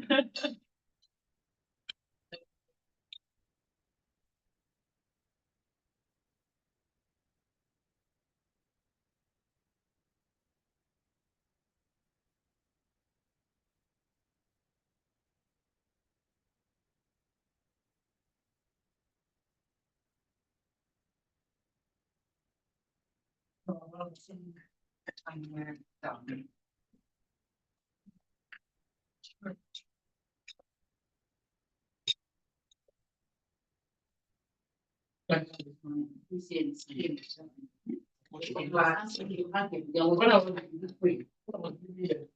was one of my campaign. Never do that. Don't we're trying to make that. I know it's yeah, but I thought I really, I thought it has not like fucking. All it has it in their place. You can't fucking launch.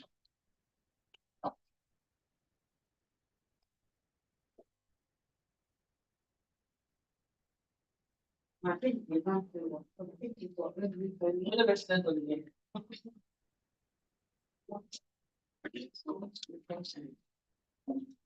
That's what I did. Let me do some. I see your motion.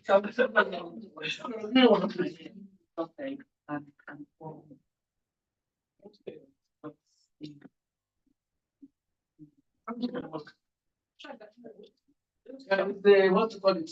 Reduce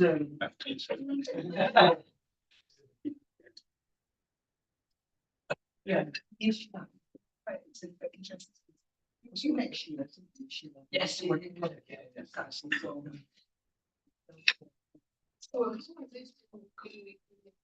is. How is it? You did. You did. You did. How is it? So I really love that. Oh, yeah, I always do, but this one goes bigger. Every year, I do it for.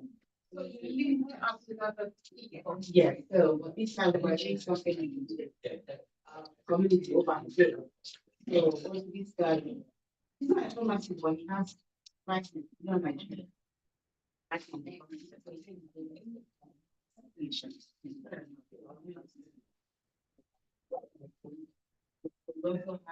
What we I'm checking.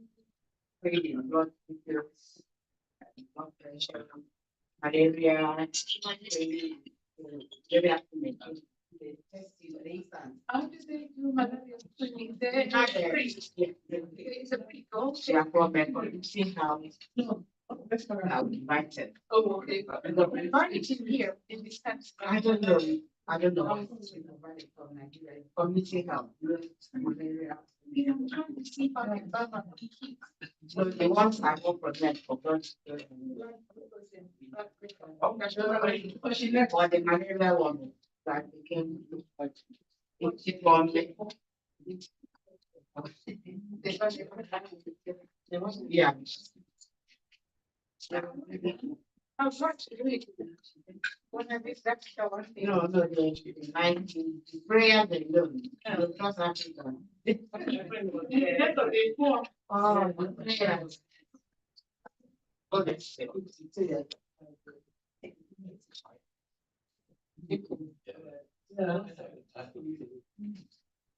and even like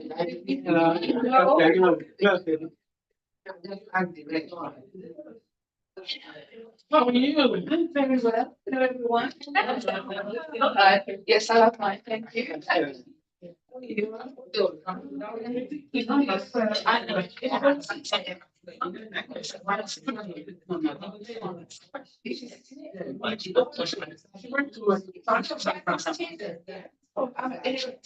yeah. Coming late, but I didn't say the name. Right. I know something not. So what have I missed then? I need to like. Well, back to the presentation. Oh, So how did you? we're waiting for you. We know you were. Excellent. This Dr. Amari. Yeah, my darling, how are you? See my things. Yeah, well, everybody. Yeah, watching. Oh, you're good. Right. Well, wait a minute. I'm going to now for reveal. That's it.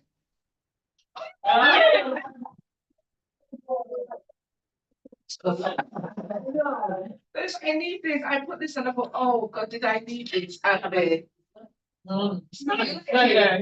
Wow. It's just a one and a half, whatever that means. I didn't want to have as lucid if getting some patterns.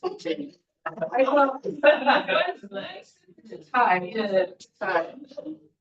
Don't you enjoy my team? Yeah, we love this. This is wash and go. I call it. No. Wash and go. Yeah, my daughter said they want to try, they need 2 hours to get ready. Yeah, I told you. And they're doing these, I don't have that time. just like 30 minutes before they're ready, that's what they're trying. I mean, I can't. I can't sleep. I cannot find myself sleeping with all this in my head. No, I just want my peace. It's so easy. Yeah, thank you. Like the same lockdown, gonna have access to that. You can do it yourself. My brother is what I have for me. He was 10 days like weekend. He go weekend, he working the whole week. I just type out in my head. Okay, let me focus on this. Yeah. I'm sure that's what I, We need to come to experience. We don't have time for ourselves. yeah, that's how I started. And every December I say I'm gonna do it now. But by the time I say, chop it up. I don't be sure. Okay, Yeah. so you would mind. Okay. So I just want to figure out how you feel about cancer and breast cancer, cervical cancer and screening cancer. So there's like a before and after. So just like if you know nothing about any of it, 0. If you know everything about all of it, 10. And after, touch that again, see how you feel, and then you write a comment, and just make it feedback. And then we know the next section we use a different day or it's fine. Yeah. So when you say it's really good, like All the tips. Oh, not a test for you. That. No. They are true. Understanding. Yes. So colourful. Thank you. Have you got pencils or coloring? Pencil. Oh, let me put a pen. I think it's Yeah. Wants to do.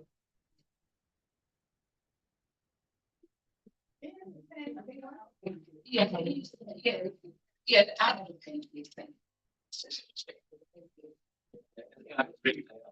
Thank you. And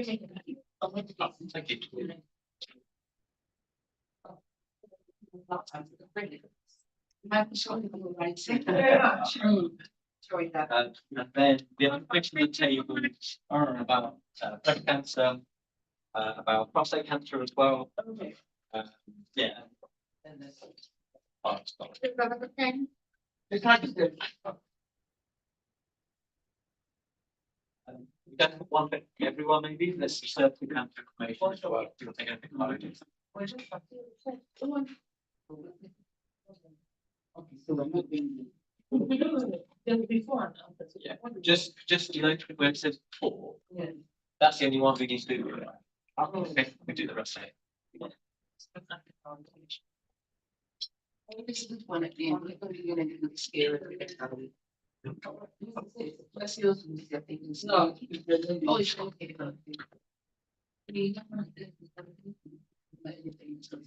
No. But they've been traumatized against the new life story.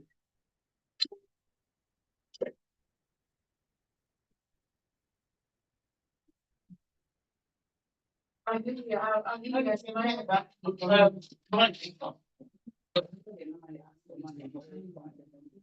The stroke. It's satisfied radio. Do it all. Okay. Oh, like, anyway, well, just like, and then every time I have, like, upside down, from that, and then take my medication, I don't want to, I won't, I have to, you know, one more, you know, oh, so you have, like, use the pen, watch it from the, like, all this time, like, you know, yeah.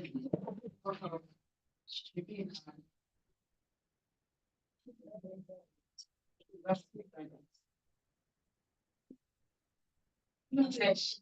I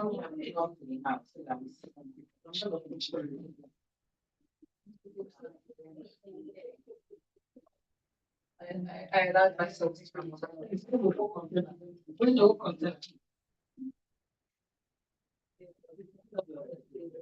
There's a lot of weight by the end of the month, by the end of the day, I'm shit.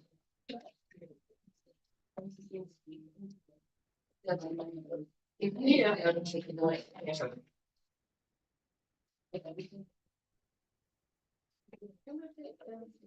Is it yes on the straw? Anyone want to straw?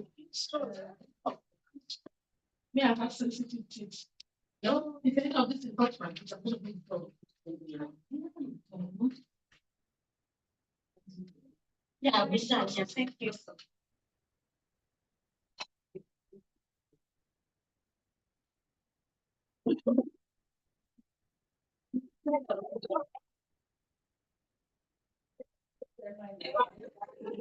You know, but this is awareness as well. And people are trying to make me see what I don't see. And I'm asking why, and the second because the shit I was particular keyword. Yes. Yes, yeah. So if you at least it goes for Johnny if you want to all around. Yeah. I just know that. I just did it today. I didn't have you.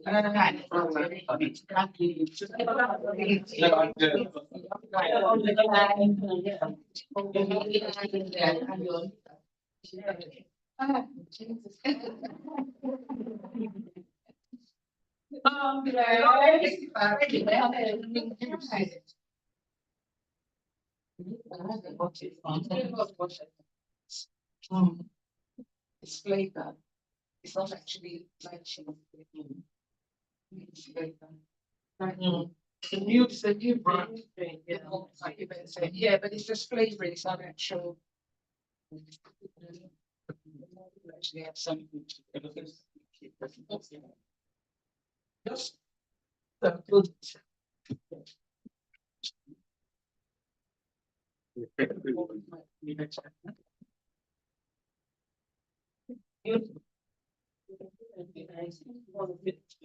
The presentation, yeah.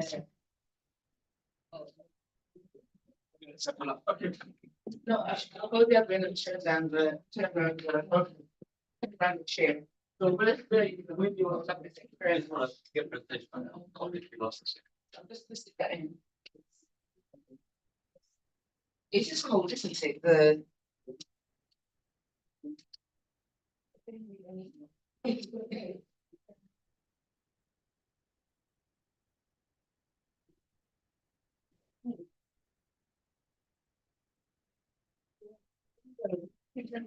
Oh, so I'm actually going to be running. No, so what's it, can you bring the note for me? Can you manage the note board, please? Same side, yeah, that's good. You can carry it into one. All that shit, so thank you. Oh, yes, but when it's not freeze, though, it's not, that's not going to roll. It's not like it. Yeah, you could put this.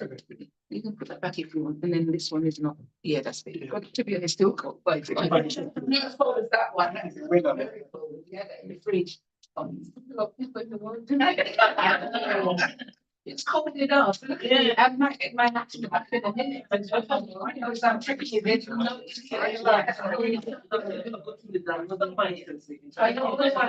That's what I have in everything. Oh, yeah. I feel like I'm years old. That's good. And that's pretty good.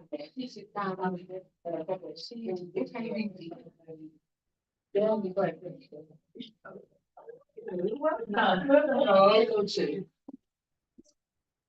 No, so, and I get. Yeah. I'm actually ready. Oh, listen, also, no, you can sit down. I'll sit here. Go away. Really? Yeah, if you want to sit down. Get down. Oh, okay.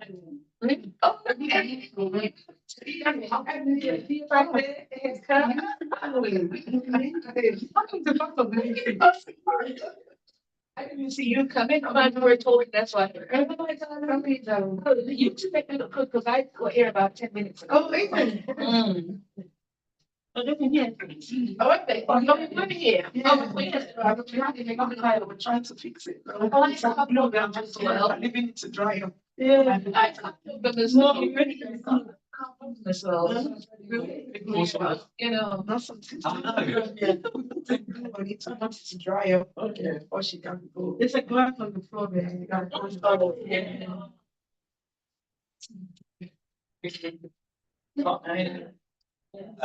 So those I can introduce myself to. So I'm Chris Whitesell. I work in South East London Capital Alliance.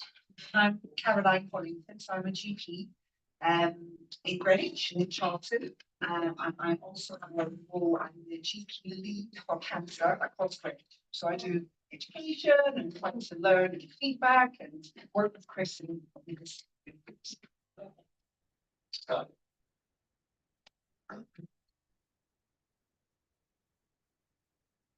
I work with the Cancer Alliance. Now, Popular England is broken into separate Cancer Alliance and look after a certain amount. Generally, it's like 3 million people in there. So we look over the Pacific forest. We have 3 major hospitals. So, okay, guys. What we try to do within the alliance is work across a whole patch, working across the hospital, GPs, community groups to try to improve cancer health for the whole community. So that might be early detection, trying to find out where cancer is early as possible. It might be trying to reduce waiting times. It might be trying to improve the experience when you're in the hospitals. It might be trying to improve your follow-ups. Like, the whole aspect of it. Obviously, we have some things that are more urgent than others. Generally, trying to know the whole system.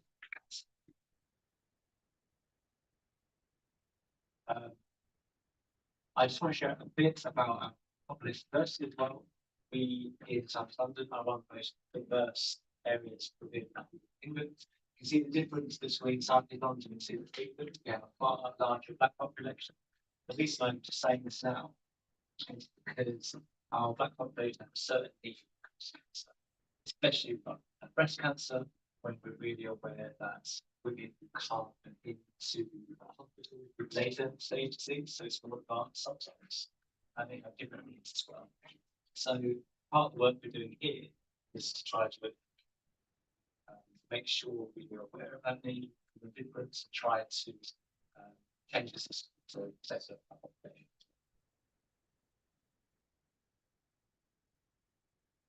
Thanks, Chris. That's really interesting. Actually, I think we've already spoken just in the discussion that we've been having about a lot of the things we're just going to talk about. So I guess there's a few things just to focus on in terms of women and cancer and some of the particular challenges we might face as women and why I'm really keen and so grateful for your advice to learn today.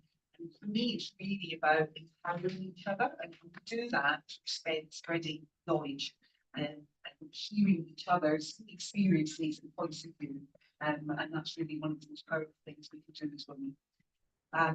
And both in the cancer realm, but also in general health, it's really important that we get to know our bodies, get to know what is normal to us. It's only by knowing what is normal recognizing something doesn't feel normal and something to have a younger. Remember, this is that should be starting from a really early age that we become aware of our bodies, what's normal, what's not normal. then that makes it easier for us to notice the changes. And also building a confidence that people will be able to know when they should seek medical advice. I was saying to Chris that it's really sad for me to hear about people's experiences with the healthcare system, and sad for me to hear about people's experiences with their GPs. And we have to try and change that. It's great for hearing it, that we can try to make those changes. And key to all of this is about women and people having been able to make informed decisions about their healthcare. So I can't force you to go and get your mammogram done, but I want you to have the right information so you can make a decision. And what I'm really aware of at the moment is that social media is a wonderful thing. It's a great thing to bring information and list down about things. But I know that what's out there at the moment is lots of misinformation. There is lots of people being fed information that's just critical. And that's both cancer. One thing that really worries me and saddens me is also about childhood immunisation. So I do the childhood baby clinic in my practice every week, and I see normally 5 days. And I would say at least one of those 5 children are now not vaccinated. And it's because of mostly misinformation. And sometimes patients have shown me what they've read on the thing, and it looks and it's nice little thing, there's words in there that are scary. And so I can only imagine the same things happening with cancer and the information about cancer. It's really important out there and help you. This is the scientifically backed information. You can then have that knowledge and make a decision. And then really about trying to reduce fear and stigma. And again, with some really heartbreaking conversation about where people got help late or the stigma of the word cancer. We can say the word cancer, the C word. I know the disease and that we spoken of, you know. So we're really trying to break down these barriers so that we can all just start to help support each other. But women in particular, why might women not come forward and or screening appointments? We know for women that they are often the main caregivers in our families. So we've got pressure, we're looking after children, we're looking after other relatives. We know the statistics show women are more likely to be in lower paid jobs, and those jobs may not give them the paid time to go to medical appointments. The less likely to go. Fear, stigma, embarrassment, so when it comes to women's health, there's embarrassment about perhaps having to undress or have an intimate examination done. You spoke to me again, and it's really powerful and sadly you're about previous experience of healthcare is negative, you're far less likely to then go forward again. And of course, some women may have had previous traumatic life experiences and sexual abuse or violence against them, which will make it much less likely to go to see a healthcare professional and have an intimate examination done. And then it's been very interesting for me to hear about from your community about cultural ideas and experiences about healthcare, about cancer. We were talking about some I will always remember when I was 30 time. One of my first cases was a young Black woman who had breast cancer and had refused all treatment for it. She really God would heal her. And I remember bringing to that house as she was dying. And it was such a difficult experience as a doctor because people were still praying around her. We still believed at that point, when she was days away from death, that God was going to keep her. And that stuck with me for a very long time. Just this week after the patient, from my point of view, was very clearly an obvious health-related diagnosis. She believed he was out for the month before. He believed he was going to keep being spiritually visited And that's what caused the problem. And we had to try, and I have to respect, I don't understand that, but I had to try and say, I really believe this is something I've seen many times as student. I can show you pictures and textbooks. I think this is and then health literacy and knowledge. So some women we have come to this country and been brought up in a country where girls didn't go to school, didn't have education. So it's really important to spread the word and knowledge and empower each other. So why is cancer people respond to? For people born in this country after 1960, 1 in 2 of die of cancer. Every 2 minutes in this country is somebody with cancer. So it's all around us. Whether it's a family member, it's a friend, colleague, and all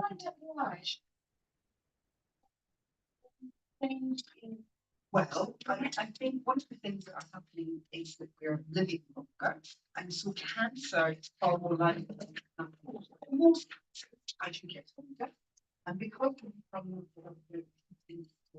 actually less on heart disease, because we're putting more we're treating it less short diabetes. So you haven't died of your heart disease, so you're getting older. And as you get older, the changes in the cells that happen.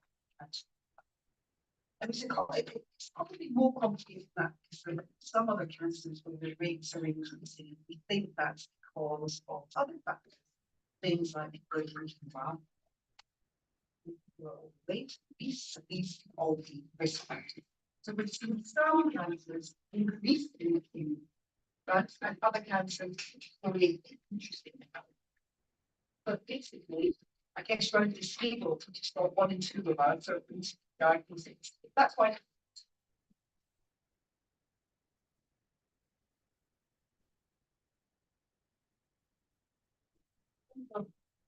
The bad news, so I get 4 minutes on the time. But the vital rate is massive. If I'm dying, and that's it. There's nothing that's actually early. The chances of surviving take the time.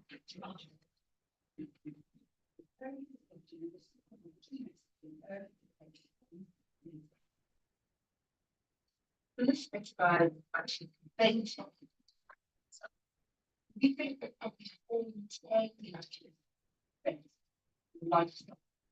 Most people know more about smoking, but that bigger survivors of bank things. There's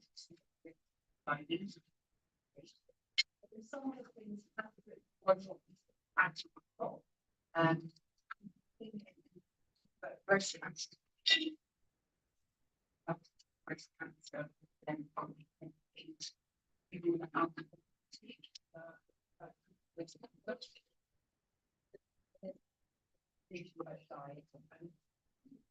and one of the exciting things for me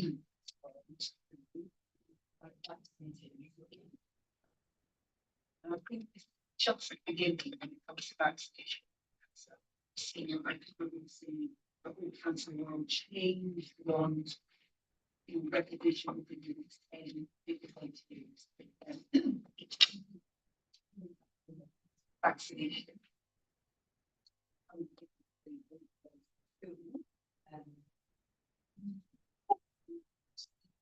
Survival cancer eradicated. It's quite smart. I mean,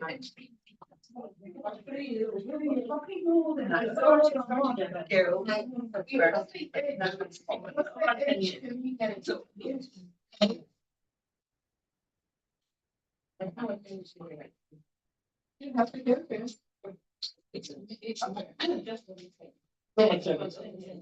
Started just a girl and then a number of years later you get points. Okay, the boys were at 7, not up to 10 years. But the boys were new. Screening, you might have this word talked about.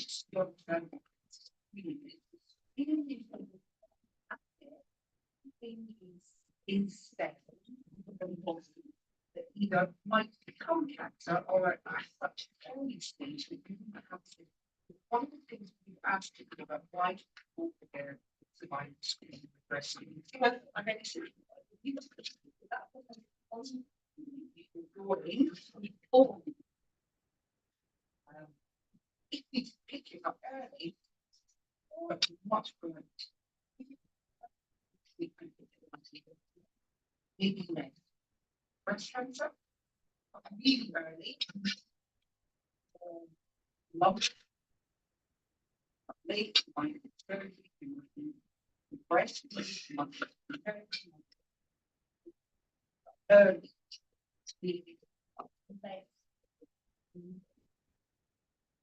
probably national difference.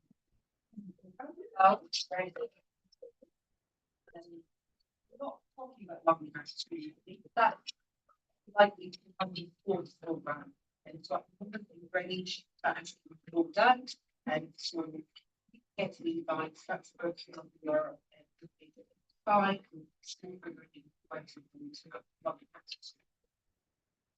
These are really intense programs, not talking about we just mentioned it. I've got an opportunity to find rebound screening and then actually now in the age of 50 up to 71. And every 2 years, you send it into the post, comes through the post, and there's a small sample. You send it back to the post, and it's a really good screening test. They're trying to pick up very tiny amounts of blood, so small that you can see them. And then if you finally have that blood, go and have another test of the have your test, check your bowel out to the cancer. So that's the bowel screen. Then we've got the breast screening program, and this is the one age 50 to 60, and 3 years you're invited to go along, to have a test of mammogram, extra tests of breast. Stops from the age of 70, but if you want to carry it on to West, I want to carry on having a mammogram. And then cervical screening done between the ages of 25. Changed last year for actually women once they had 1 year cervical screening test done, everybody now is going into 5. These are tests that used to know and then they do the screening test. They're not actually screening tests, it's important to know. Take a small sample and then find the passive HPV virus and then you this is just a little slide, just a bit of information, and it's said inside one of the reasons I love working in the area I do is that I see so many different patients from different backgrounds, different cases. It's so interesting. It enriches me as a doctor to learn about these things. But knowing what that means is for screening, certain factors will really influence whether you come forward with screening. If we look at the top right column, this is decoration. So look at number 1, the most deprived conditions. See a real difference then in affluent areas where they control the screen. And so this is massive what we're trying to address and do. And then if you look at the second left, this extra group, so you see we've got Asia, other in this the data that Black women are slightly less likely. The next row is like Latin America, and there's a very big Latin American population in some parts of the country. Is that right? And so that's why they've been particularly highlighted there. And also learning disability patients, non-learning disability, autism, non-autism, and serious mental illness. These are just some of the focus of an alliance. Why are these things happening? What can you do to encourage equality for the work people? Some of the work It's fascinating that we actually had a big conversation about it before. I think we Yes, exactly. Yeah. I really want to point something different, but so I think the most deprives, so literally the poorest areas, the poorest access to medical services, jobs, employment, uh, across the board. They have the least amount of screening out of all things, even people with serious employment, so schizophrenia, bipolar, they are as likely to turn up to the service as someone who's poorest there. It's just to show that is one of the strongest indicators about poor outcomes as well. Live in if you are living in a less affluent, you know, it's going to be really much better. So you might have employment where you find it very hard to get time off. Maybe you're working 0-hour contracts. The medical service is particularly good. So it's very close to you. You can rely on more pharmacies. Maybe you're not well educated about medical matters as well. You don't have the oversight of cancer yourself. You don't have a good support system around you.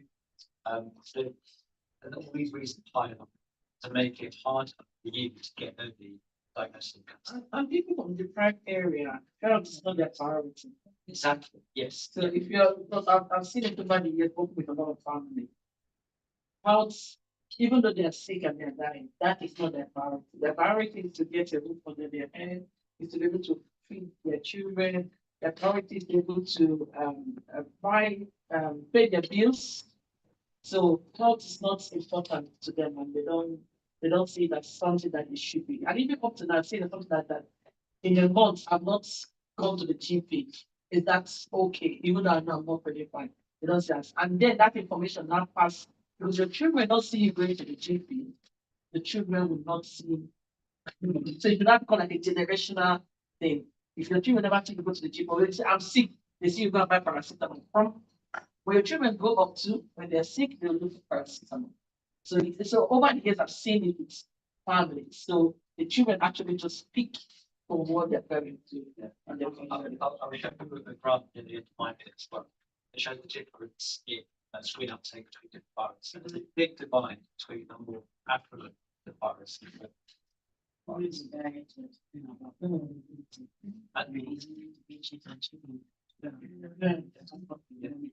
that crosses everything. So that crosses ethnicity, gender, and age. Stop with factors that will have better outcome is very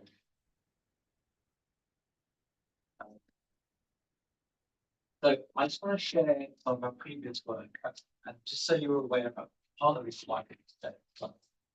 So back in 2001, this breast screening service gave us some data that showed us by postcode who was going to their screening services the most and who was going to the least.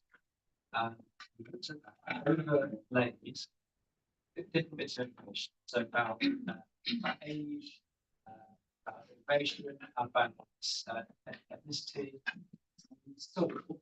So these areas in red are the areas where people will go into screen service the least amount of times. So it was 1.8%. This is our black population within South East London, and they're not perfect, they kind of mirror each other. We're finding that populations with more black people in more deprived areas, but also in areas where people didn't speak English as a first language, were far less likely to go to their school. And we want to know why that might be. So, part of the next year's planning, we commissioned a team called ENMC, so Multicultural Marketing Consultancy, that their organisation. And they did research in the community to find out why people are less likely to turn up to press screen. All that is totally available to the public, so I can send you the link Lucy and share it around. It's really interesting to find out why people maybe didn't want to go to screen. The next year, that follows on to actually start a campaign to try to get black communities into screen for breast cancer, but also to make black men aware of their risk of prostate cancer as well. They have a greater risk When they come into the service, they're more likely to have more advanced disease as well. They're more likely to die, or more selective comparison to white men. And so we want to make that our message as well. So we try to get women to into the service as early as possible with breast cancer, and then as early as possible. Part of that, I can go into a bit more detail what that entailed, but part of it was to find out where we should put advertising. So I can show you what the advertising looks like, but we looked across the whole of London and found out where our largest black populations were, but also spoke to community members about where they would like to see advertisements and where they'd like to see us reach out to and try to encourage people to come into the screening services. Linked onto that as well, then we had some street survey teams that would go into certain communities, ask people about their feelings about cancer, screening, try to understand about how we can encourage them to come in. These on the ads that we placed in, so they were in shops, in buses, on the signs. We also created this as well for certain events, style of care. This highlights all the screening services, what should be invited to all take on these as well, take on for homes or whatever, but also a few other bits, health checkups and things like that as well.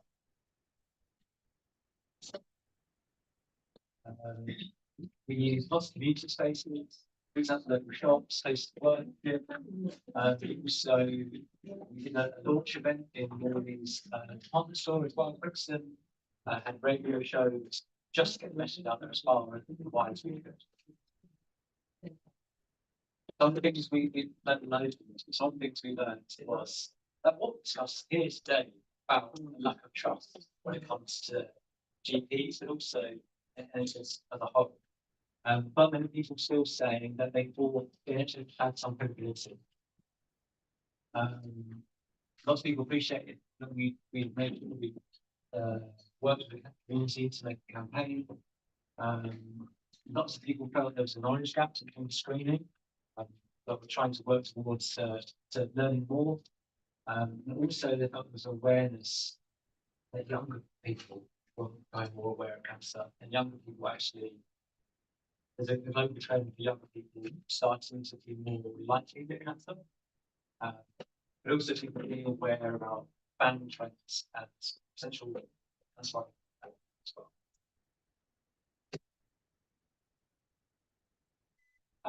This is the graph I mentioned. So this is just looking at black women coming into breastfeeding.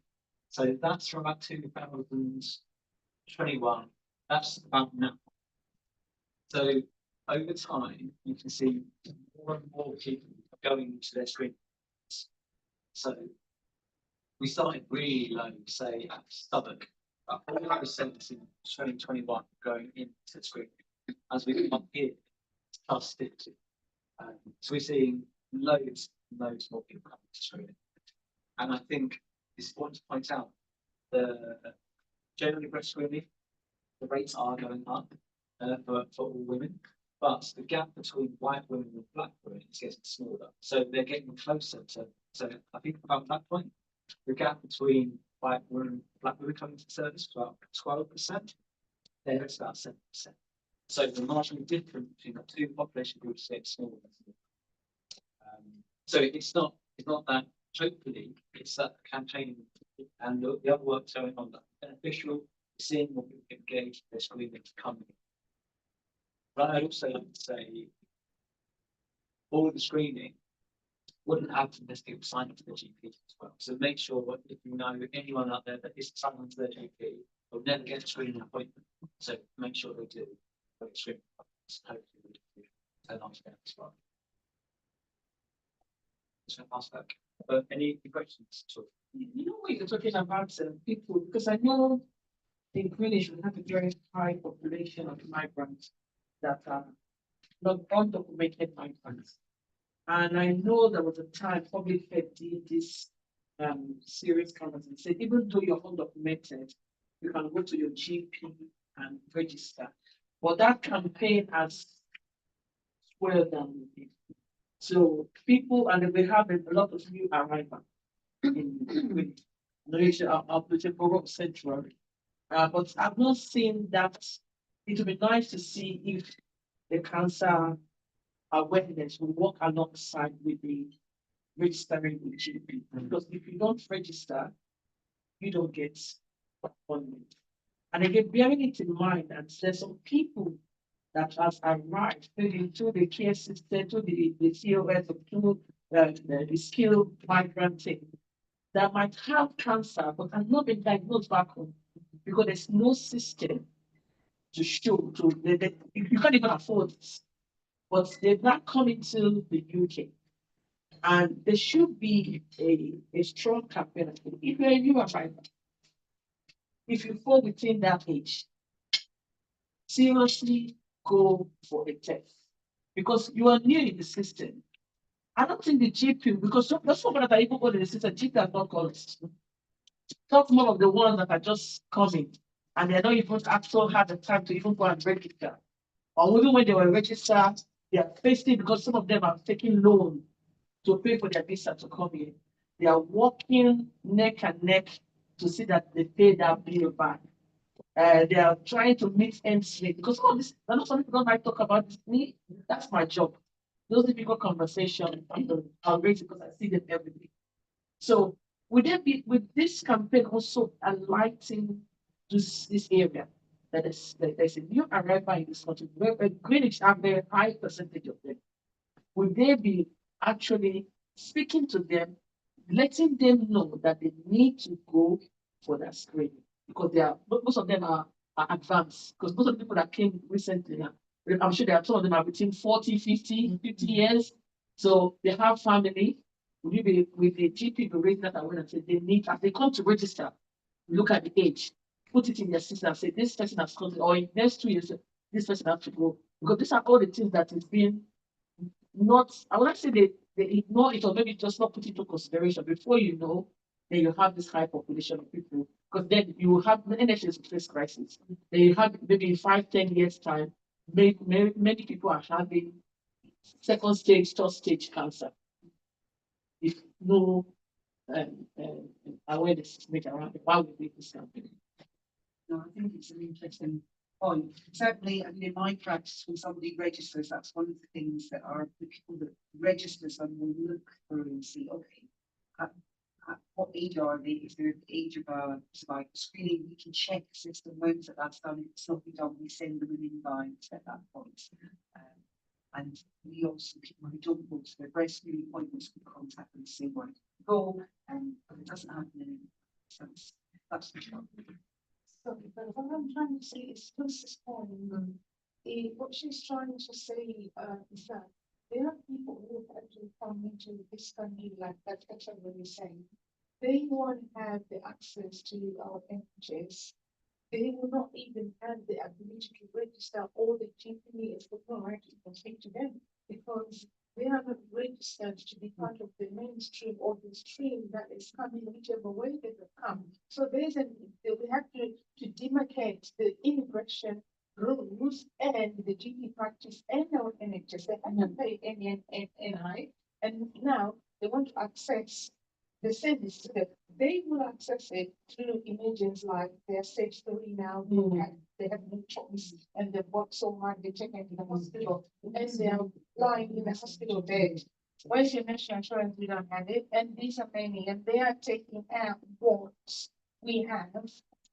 So it's difficult. I mean, anybody can register with a GP, so GP services, anybody, you don't, whether you, whatever your immigration status You can is, you still- can register. Without the ID.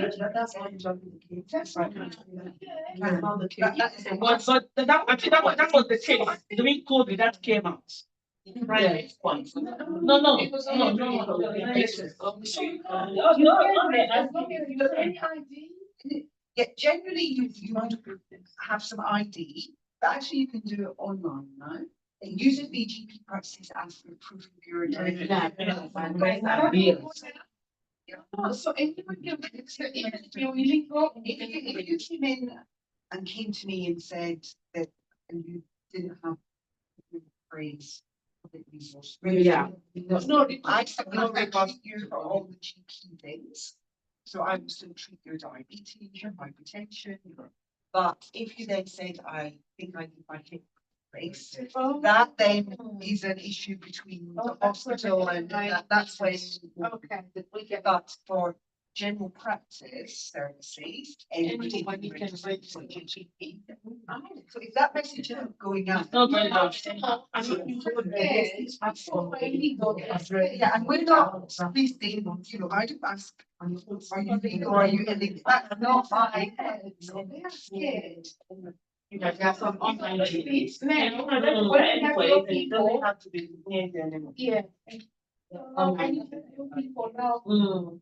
it's easy to get the. Because I know during that COVID, it came at a, yeah, there's a lot of information going out there, but after the COVID, the whole thing. Yeah. Anybody can register. Yeah, I'm going to see GP. Wow. Well, you know, it's test the time. That's test the time, put it on back, but test the time. Yeah. And if the GP practice starts saying I need to see, that's incorrect. That's incorrect. Wow.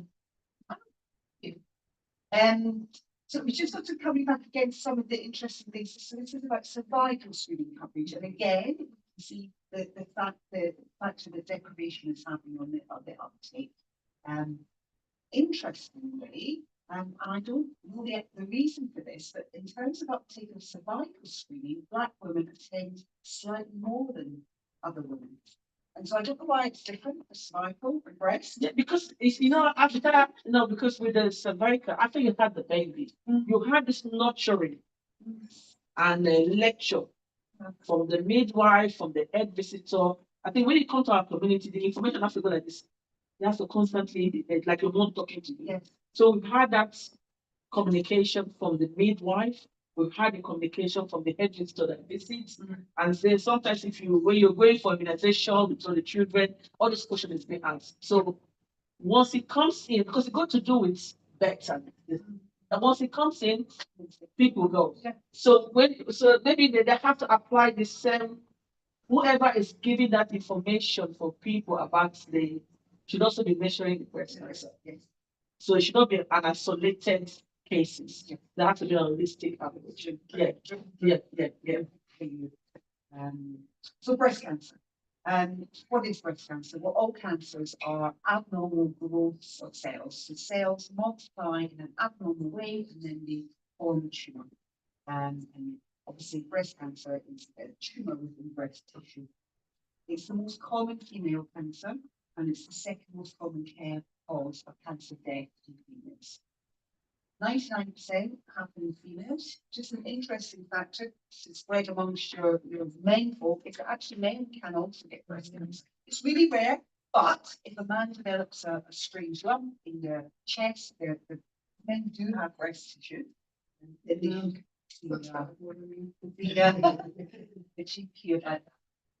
And it's much more common in people over the age of 50, but young women can also get breast cancer. So it really is important that we are encouraging young women to become aware of their bodies, to start checking their breasts from an early age, get to know what is normal for them. Our breasts are different at different times of our menstrual cycle, before our period, they may be swollen and tender, after the period they might not. If you're pregnant, if you're breastfeeding, all these things. And the important message, I think, to get used to checking your breasts and knowing what's normal. Then you know, oh, this doesn't feel normal to me, and you'll see something. I don't know if you've heard of a charity called Copperfield. They're an amazing charity that promotes breast cancer awareness, particularly amongst young women. You can actually sign up with them through their website or this QR code, and you will get a monthly reminder to your phone saying time to check your breast. That's been shown to be quite powerful just to get people to become part of what they do. So risk factors for breast cancer is much more common for older you get. But there are some other lifestyle factors. No, you can go to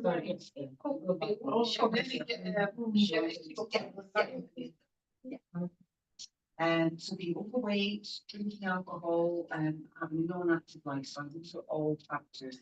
It's drinking alcohol. Yeah. Yeah, and it's one of the things.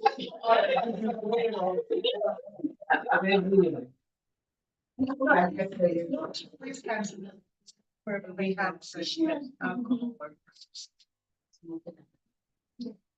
and so using some oral contraceptives, so the contraceptive pill, using it for more than a certain amount of years, and also HRT, hormone replacement therapy. And some types of HRT have a small but real increased risk of breast cancer. Now, obviously, with all these things, it's about weighing up.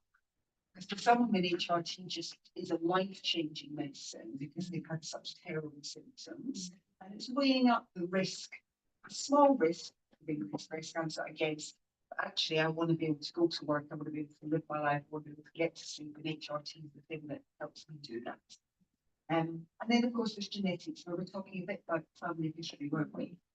I think that actually 1 in 10 cases of breast cancer is related to family history, but particularly if you had people at a very young age get breast cancer or ovarian cancer, because there can be a tie-in genetically, you should please go and speak to your doctor and see whether you need to be sent on to family history. So what sort of symptoms might you get to breast cancer? Well, probably most people know about a lump, if you're feeling a lump. But there's some other symptoms. So a change in the way the skin looks and feels. And typically with breast cancer, it's a change that sets a bit like an orange peel into the skin. The change on the appearance or direction of the nipples. So some women, nipples point in, they've always done, that's just normal. But if you always have nipples that come out, and suddenly one nipple is in all the time and doesn't come out, so contracting is the word we use, that's something that you should get checked by your GP.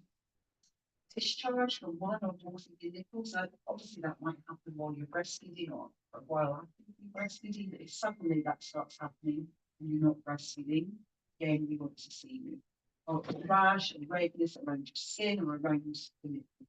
Now, all of these things may well not be breast cancer. In fact, most lumps aren't breast cancer. Cysts or lots of things, but they need to be checked. We need to see you, to examine you, and often to refer you. So breastfeeding, you mentioned, you'll be first called between the ages of 50 to 53, and then every 3 years. And breastfeeding is done by a test called a mammogram, which is an X-ray test of the breast. And we've got really good solutions that breastfeeding at same times. I think it's 89 blood types of children inside. Give me the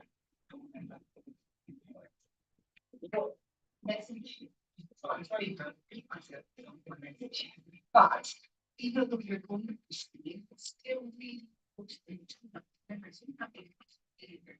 Need to be checking the breast. If you feel something strange or not quite right, to people, I think I'll get my skin test in the next month. I'll just wait. To come and see. And then just a few things about breastfeeding. So when you get that later, the appointment time, and see if you get an appointment Monday at 2 o'clock in the afternoon, you can actually call and change your book. You do offer some Saturday appointments, you do offer some appointments down the morning. And also, if you got the letter, 99, I've got that letter, that's you can call and say, miss my appointment, but I'd really like to come now. So please don't think that you've missed it, that's it, it's really not it. On the mammograms are always done by one thing done part of the women about why these women are worried about the men thinking when they're examining mammogram connects up. Right. What's it? And abdomen cells will be the cervix is the neck of the woman. Womb, your ovaries,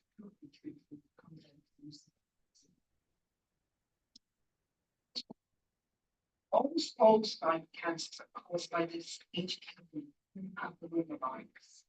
lots of types of activity, and some are hybrid. The hybrid ones was changing cell. Then most people get our immune system, which HPV is really common, and many of us have it, and our immune system after a period of time fuses away like any other virus. But some people, it doesn't clear, and in those people, over the course of time, it starts to change the cells in the cervix, and can develop virus. How do you then need to be? It's transmitted through skin-to-skin contact. So you get symptoms of it. And some people get impact on how you feel sexual intercourse. That's what all sex, all play, as well. So one cancer is the most common cancer in women we're talking that's going to change. HPV vaccination, changing things today. What's the symptoms? Leading to leading during sex, leading and menopause is things that not 1 millimeter. Everything, that's the time when things start to change, like this period, stop get once you not for a year, and then you just suddenly start bleeding again, that's an abnormal thing. Unpleasant discharge, now, just to remember, these symptoms are most likely not smoking. Those are all not smoking. They are symptoms. You examine your symptoms. Please, I know have the thoughts of talking about such things, talk to my embarrassed, examined by a doctor, embarrassed for us. This is my responsibility. So I do every day. Me, it's a bit like looking up reports or hear them, it's part of the body, but I understand that women try and make sure. This is the offers unique voice schools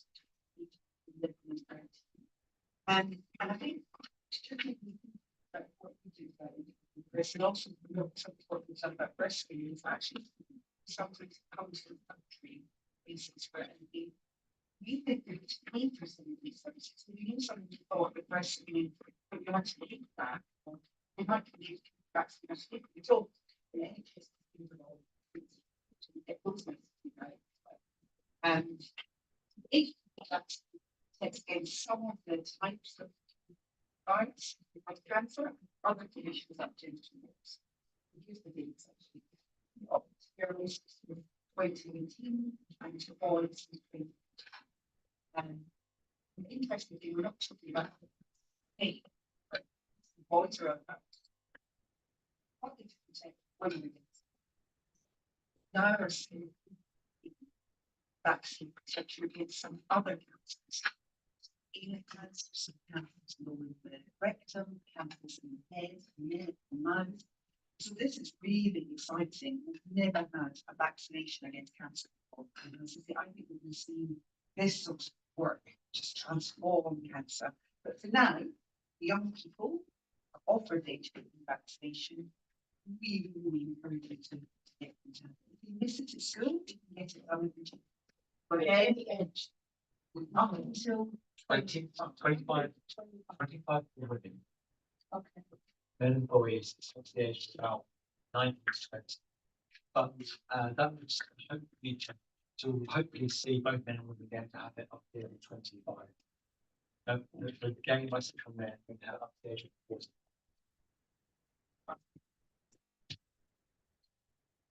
So, provider screening.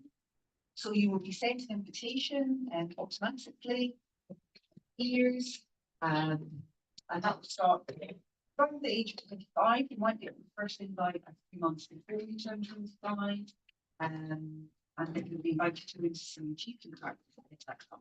And as I said, the first test is looking for HPV, and then if you find HPV, you can group the cells in your marks.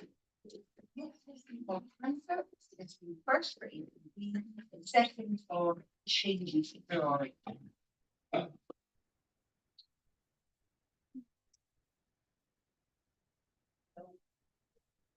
So, around just like screening, and I'm going to talk a bit about how as women, you know, we've got really busy lives, we're doing here, there, everywhere, we put all the healthcare needs, and we've also a very long list of them.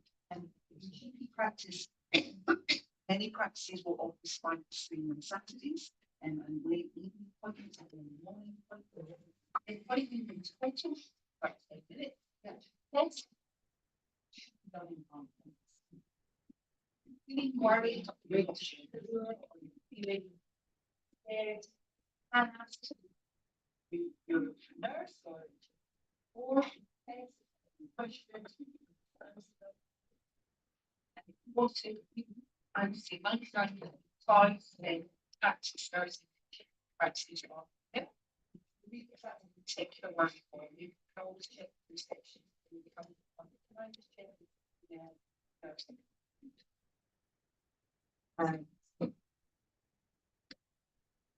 Really recommend basically company subject of various character and diversity, including the center and diversity of the idea. Let's legislate types search for them in certain cases of women I also given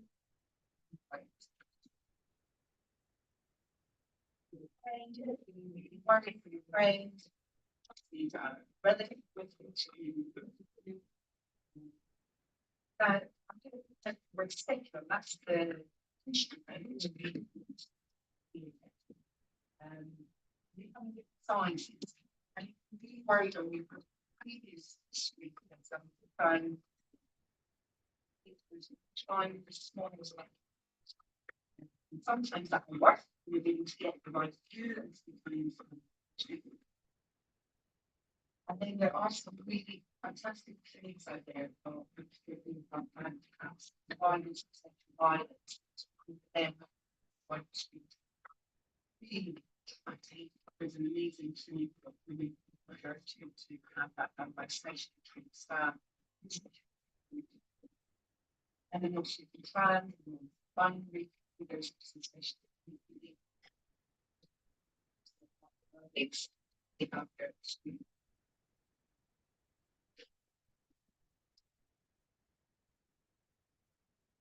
Mid is by science. Lots of things that I've about in general, and except when I first came to but the message that we came out was that lesbian women talk about 200 that's incorrect. I'm trying to undo that message. All of the lesbian women out there were like, I was the by the weeks ago. That's incorrect. Many lesbian women need at some point in their life to actually present sex. And that each HPV will be provided everything has to through other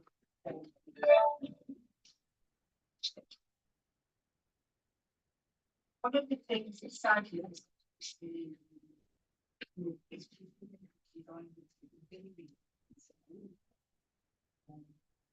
thing that well so I thought that name makes provide the screening only changes across the eye. So if you develop very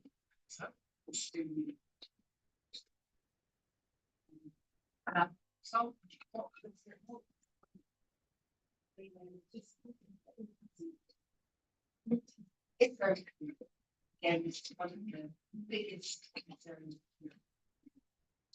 and the why certainly can be if not pleasant hard to do and it's like Speak to you about structure of how we can competence curriculum, schooling, and within the right of finding the benefits of design tissue of much prior, and that itself may check by the student repeatable. The purpose of the slides of this week will find the area of the test, and that will really help to complications and all these records. As my vaccine, I'm again, that's incorrect. So now, we change it.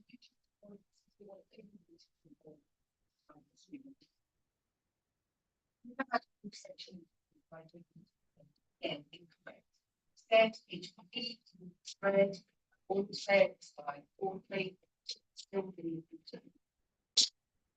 And that's incorrect. There's nothing.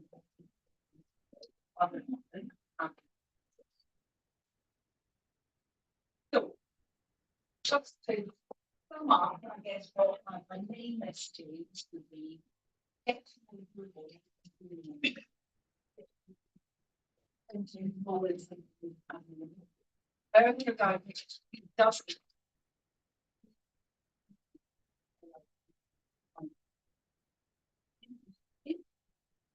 fighting or don't and spread the word. You know, it's great. Please watch, spread the word, not to your friends, your family, your colleagues, your doctors, and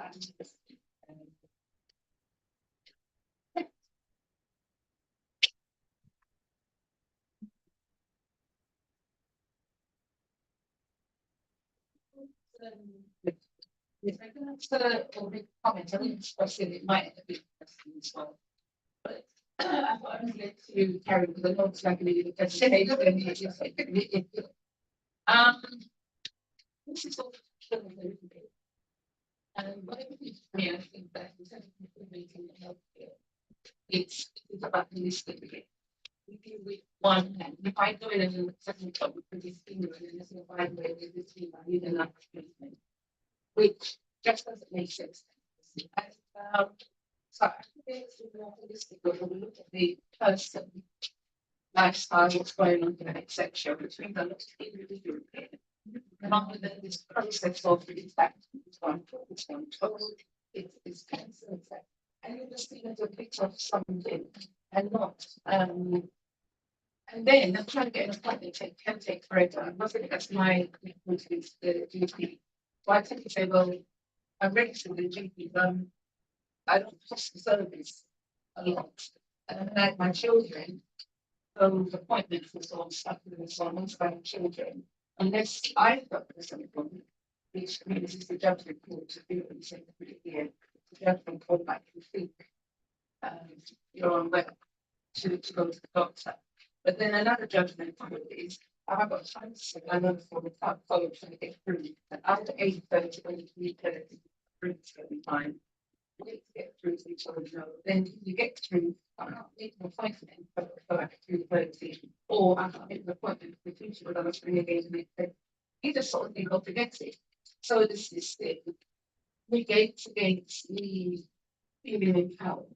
Now, once I hit a certain age, I used to do the cervical test and I stopped those after between 3 years of mental trauma. And so then you did say, I can't see it. And I thought, and I've been coming back every 6 months. Now, what made me able to do that was it was in Market Street, and I got to know them quite well. Very good. And I worked at the town hall. So I just sort of skipped out when I had to really sleep back in. So time-wise, it wasn't so bad, but I'd say afterwards, and I've got an instant appointment. I've never ever in the health service had an instant appointment.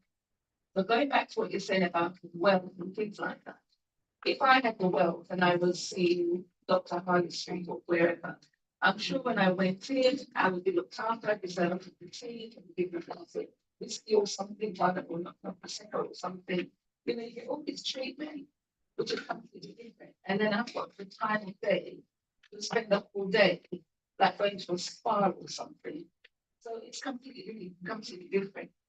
But also I think that for us, in the poor demographics, what really needs to be done is about preventive healthcare. So which means we do have to be our own doctors even more, you know. And so you've got a headache, well, because this is the things like screaming or something like that, and stress with the children, and you know, you've been looking after the children, not me, not me. So, well, that's why I said, I suppose all these things first before I give myself the luxury of thinking, oh, well, I'm going to try and get an appointment and try and then when you do get an appointment, you've got to go, well, it's actually yes, not the time. The time really truly is not really there. To sit there and have me practically not even see them look at me like, oh, what are you doing for? You know, I've got a vision. You haven't got that luxury of time to sit down and get to whatever it is, a very transaction. And I think that's the reality of what we're doing. So I do think more preventative, we've got to look after ourselves. We've got to know what we're eating, all this chicken and all this. The food is, the way it's produced is a problem. Not the kind of quality it's for. You know, you go and you buy chicken, or chicken, where's the chicken going? Got the big cups of water. Yeah. And it's like, when you go and buy, you get frozen water. You cooked it, and it's evaporated in the pot. People look like I've eaten it before, you know, I'm serving it. So that's the reality of what we're going through. And no point telling me I'll go to a farmer's market. You can afford a farmer's market. Everything's $10 so that's what you know. So whereas so if we're worried for better quality meat and eat less meat and meat, which is probably what we should be doing anyway, because protein we need is for. So I have a very mixed vegetarian eating. I'm not going to but I deliberately make time vegetarian today. If I have a meat heavy 2 days, I will deliberately have the next day. So that's how I mean it in my way. I am cooperating with the bowel cancer thing. And that's because I've just paid my teeth and put a little bit in the thing, and I think I'm not paying with my teeth because I check my teeth anyway. So yeah, take a little bit of it and put it in and container, send it off. I just took a whole make sure it's done in case the poor post and land on something or post with and wherever land on something that they shouldn't do. So I did that because it's less intrusive. Personally for me, I don't really I have done in the past, and I think what with X-rays everyone I think is they X-ray. And I was got to see that we just telling X-ray about the place with porcelain as well. So I made a discovery myself. I'm not going to get the mammogram done because it's X-ray, but I do check myself. And I think once again, the bodies, so that message is important. And I think that's what it's really about. We put it in our day-to-day routine. You know, we wash ourselves, you know, rubbing your cream in, you know, doing your test, your check. So that's really what I want to say. Make it part of your day-to-day. We would like to still go through that. This is about we would like to go. Oh, I will. I've made up my mind by that. It's about weighing up. Yes, there is radiation risk, but there's a greater risk of the prevalence. Yeah, but yes, that's okay. I've made my choice with that. Yeah, obviously, Yeah. your choice. Because the radiation gives you cancer. So how do I know I wouldn't just have it? You don't protect. It's if the reaction is very low. It's a reaction in your body. It's a reaction in your body that makes the cells overgrown. That leads to cancer, isn't it? Something triggers something. So I made the decision for me that the radiation, I just think we get enough of it. And when I was having all these dentists, like it weren't rather than living inside an X-ray machine. Radiation from the radiation from X-rays is actually very significant. It's very small. If in fact going on a local plaque, it's much higher, a massive amount of radiation. One of you like, but the X-ray radiation is actually very. Yeah, but all adds up. Even with the flights, they're not flight because I was going somewhere. So you're making choices. So I'm not saying anyone should do it. It's your But choice. it's your choice. I've done it in the past. I've worked in the veterinary industry and they said the lung test as well, the lung function as well as the X-rays. So I know, but I think after a while, for me, I think I've had enough radiation. So that's my choice. With the mammogram, if you feel anything, you'll see we can just. Yes. Not only all this, but I don't want to use. but I have six because sister. So sometimes it's better. And I want to go there. It's too good from having. Yeah, there's so much in So content. it's just you know, so if you know, I do it almost every 2 years. So I never get the letter because by then the same letter already. So I don't be sending out the power one. I was like, so excited.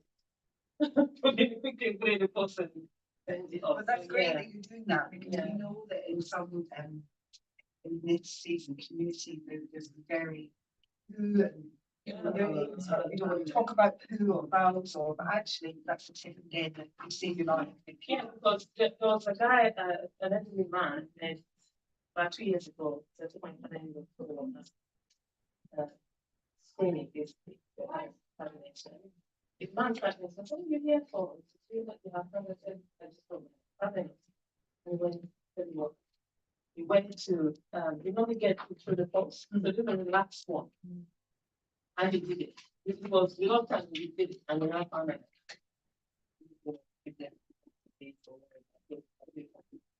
He was out there every day. Big churches. Literally do that. He's been doing it for years, nothing. The last one, that was where it said, from the children. You know, and that's something. I mean, at the end of the day, if we look at risks, if you balance risk and effectiveness, safety. If you go by that route, I know you have made no choice, which is respectable. If you go by that route, then you won't even breathe the air you can breathe.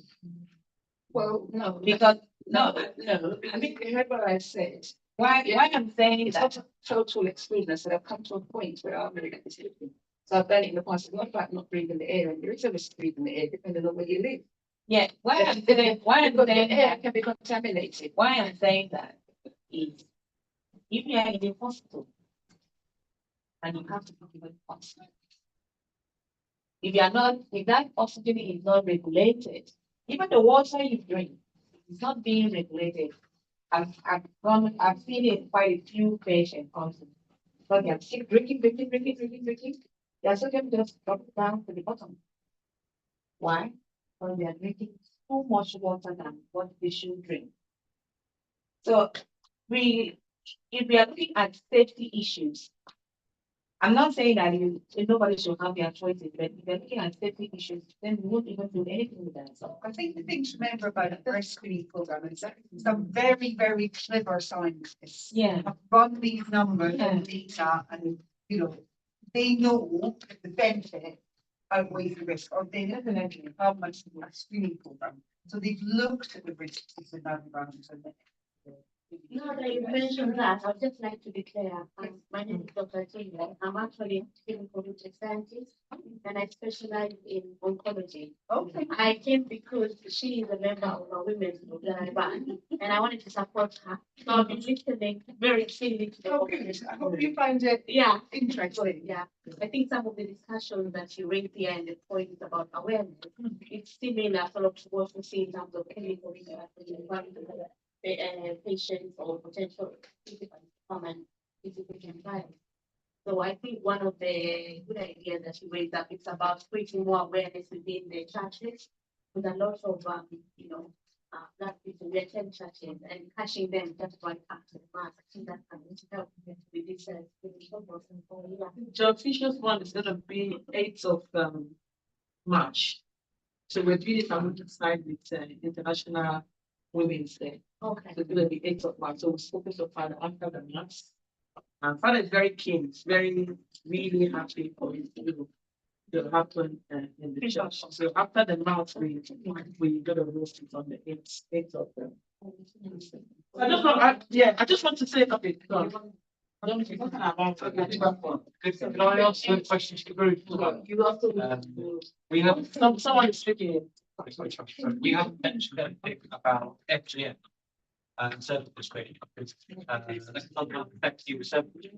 Would you like some information about that in the future as well? Yeah, maybe, yeah, we're saying other, because like what I said too, mostly if we don't tie this awareness together, then we miss out. Yeah. So that we can see that the women go for the what is called urinary cancer. Yeah. And the same woman is not going for the breast cancer. So because the information is not being passed. So we need to tie those information together. Instead of just if we are having an holistic approach, all the health issues, even though the statistics show, all statistics show that there's something, we should just tie them together. We shouldn't wait till we get to this big amount of number, then we start raising it. So maybe in the future, as we bring the program together, we need to tie this information because you see, they say there's a paradox of the place. They want to touch the nose, touch the eye, touch the mouth. So one sickness also leads to another and affect other different organs in the body. So it's maybe in the future we just get try to find. Yeah. Are you saying something, Sister Edith?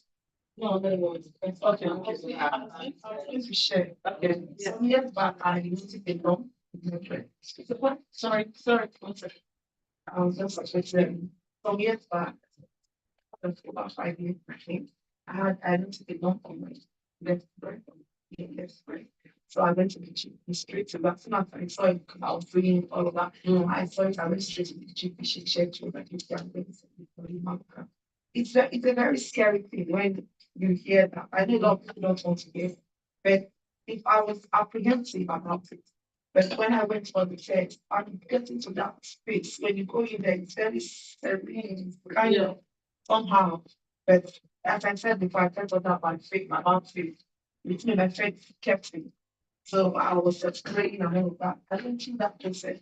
I did my mammogram and they said there was nothing, no, it was just nothing. And I'm so relieved. I functioned better because I'm getting very, like, very scared and all of that. As soon as I got that confirmation, so the new lease of life for me. So that's what we should endeavor to imagine. Yes. Yeah. That gets sense secondary care. So therefore you have to talk about there. That's the key. That should be all out. Yeah. I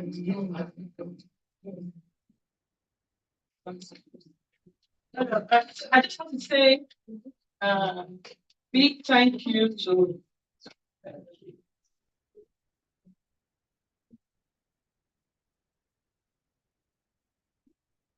I just want to say big thank you to everyone that took opportunity to be here. We had over 28 people that booked today.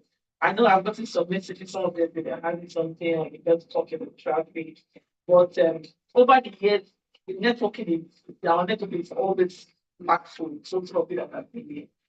We only speak this side when it comes to the women that are because it's a very private opportunity for us. We take over the restaurant, we sit down, we have it's more like a pampering session. We sit down with the lab, we have opportunity to actually talk. It's not like because when we do this workshop, we do the big one where you have everybody full in there, people can so people will be very wary to speak. But if you come in a very small environment like this, you get people to open up. So I'd like to have this balance where you have a small group, you have a bigger group, you have a small group. So it give a lot of people the opportunity that we must speak in the big environment and also have opportunities to speak. And again, we use the opportunity to bring women leaders. Some people think behind them are women so part of that information. But we tend to repeat a lot of that and break some after with them. But thank you all for coming. Thank you for your time. I know over the years we actually campaign NHS people working in the public sector is meant to come out all time when we are available. Because during the week, a lot of us are working, or if it's evening time, maybe after the working time. I believe that if the information is being passed, you're taking that on board. Because I know as a GP, this is not your time working. But it's your time and actually come there. We're pleased to see something like that. I know on Sunday, one of the Sundays, we are coming to the John Fisher's in Kibrook. You're also going to go to the Peters and also Tennessee, the Paul in Tennessee. And then we're bringing you back in May again for African Month. We have a lot of people from there, even from the embassy.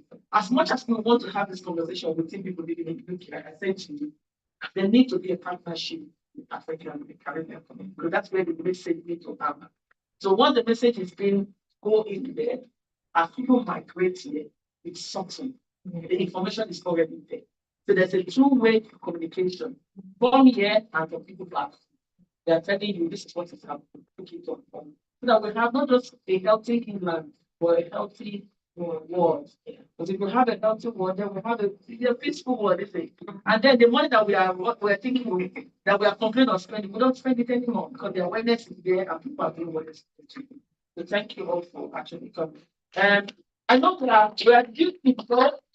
Like, I need to just, you just need to give me 10 minutes to do one slide. So that's kind of very important why we are supposed to here today. But those of you that want to go, you're free to go. We have 10 minutes, give me 10 minutes. I'm just going quickly because that comes to the, you know,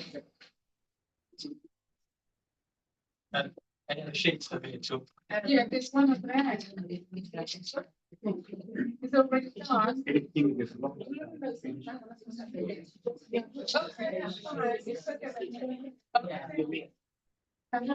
So the 10 minutes conversation I want to have is the collaboration working together. I know over the years, it's something that we always speak for him. So anytime we come for meeting like this, we always like just hammer on that one. And we've been doing it with big organizations. But if we don't have that collaboration within we as community, especially when it comes to issues that affect women, advocating for ourselves, championing for ourselves, a lot of us that have been in this country for a long time, we understand the system, but for the past 10 years, we see there's a big migration of our community. These are people that don't know understand systems, that people that don't know what's happening. These are people that are going through a tough time and they're rushing in, they're coming in to get support. And one thing I'm asking every one of you that have been here, we need to learn to support one another. It's very important. There are those that have already gone here, they have other challenges. If we don't be our brother's keeper, our neighbor's keeper, no matter what the government says tomorrow, that information will not pass on. Because sometimes within our community, we want to see that somebody else has endorsed it. This can take it on board.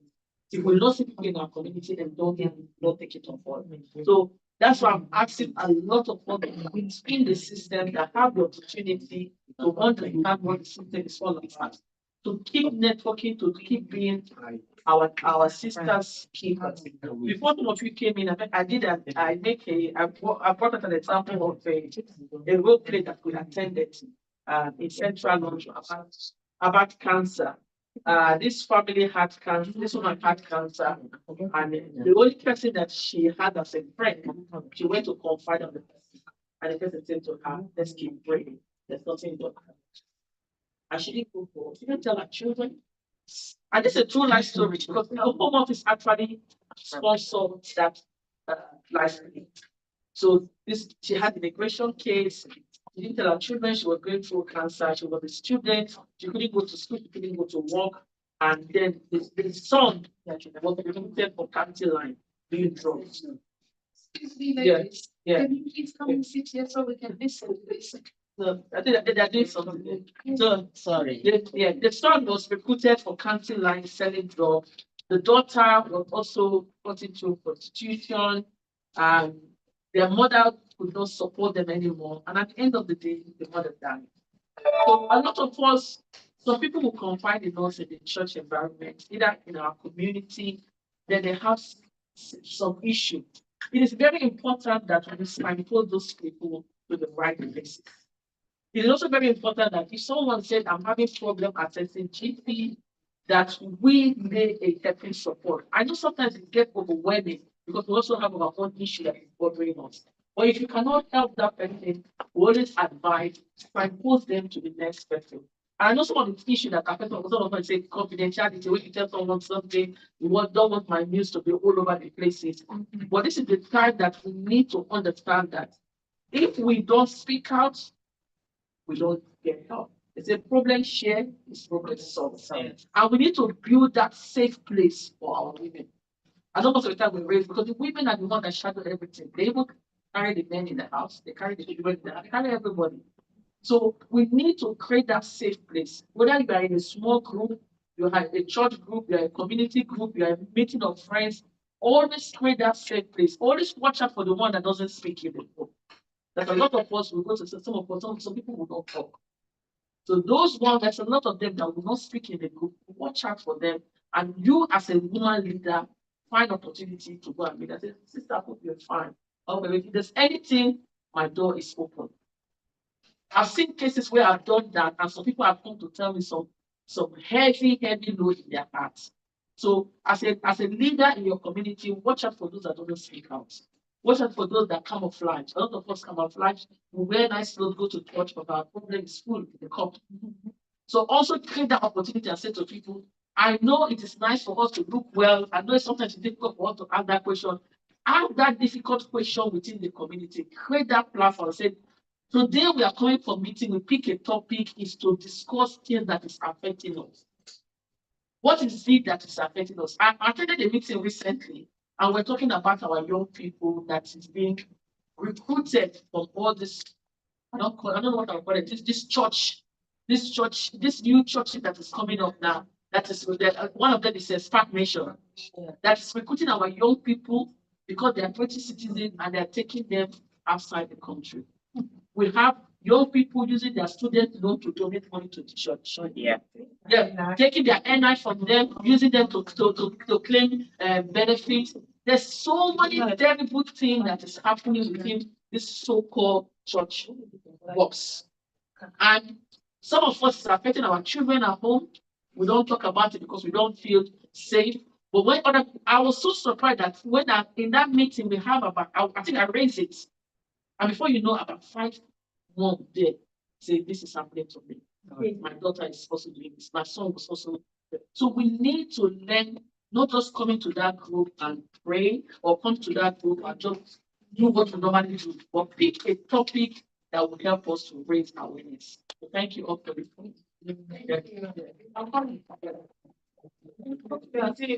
Yeah. Thank you all.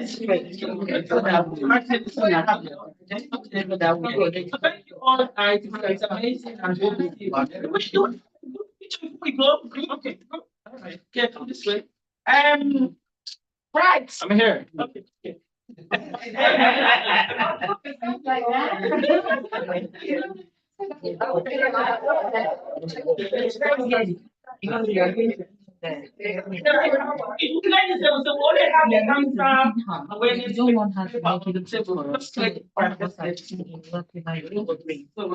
But I'm coming from work now, so I just need something. It will be nice for everybody to hold one in their hand, so that we look more amazing. So we're doing something. Yeah, I want the next one too. Everybody have the rest. I'm gonna pick the other one. So can we? Yeah, I will want to hold one of these. So can I hold two? You can hold two, hold the small one, hold the big one. Come this side, come this side. So put the chairs.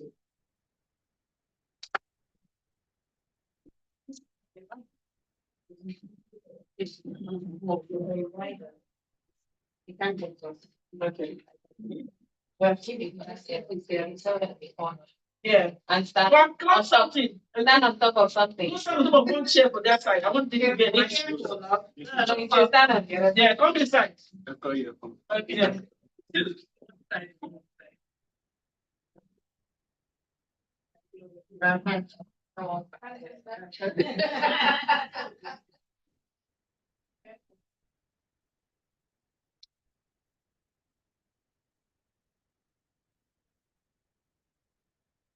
But that's for right there. I hope it's going to be. Also, take good one. Yeah. No, you will create this moment. Yeah.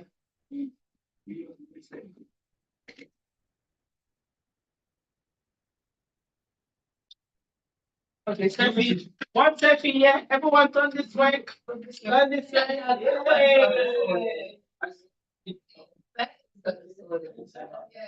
Yeah.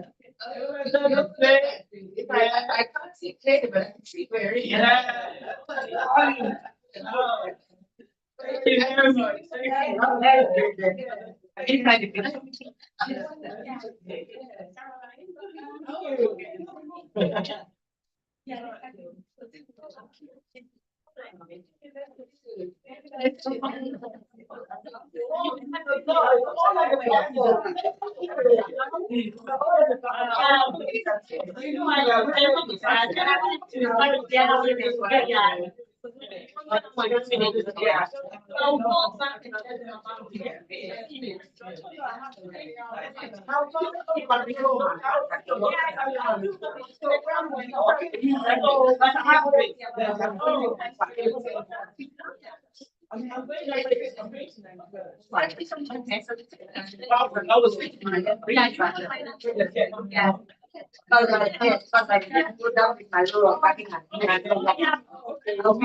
Yeah, cool.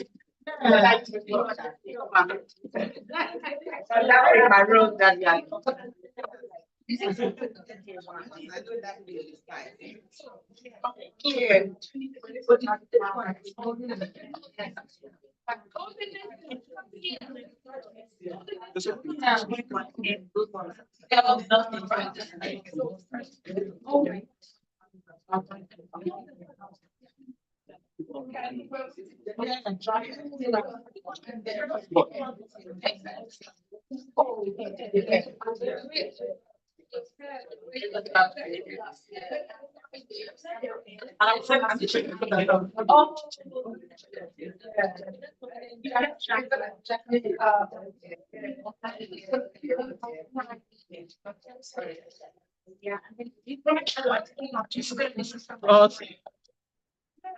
Thank you everyone for joining, and it has been a great time, and I hope you all enjoyed this moment, enjoyed the conversation. It was a deep conversation, interesting conversation, and let's keep pushing and let's keep getting the word out there.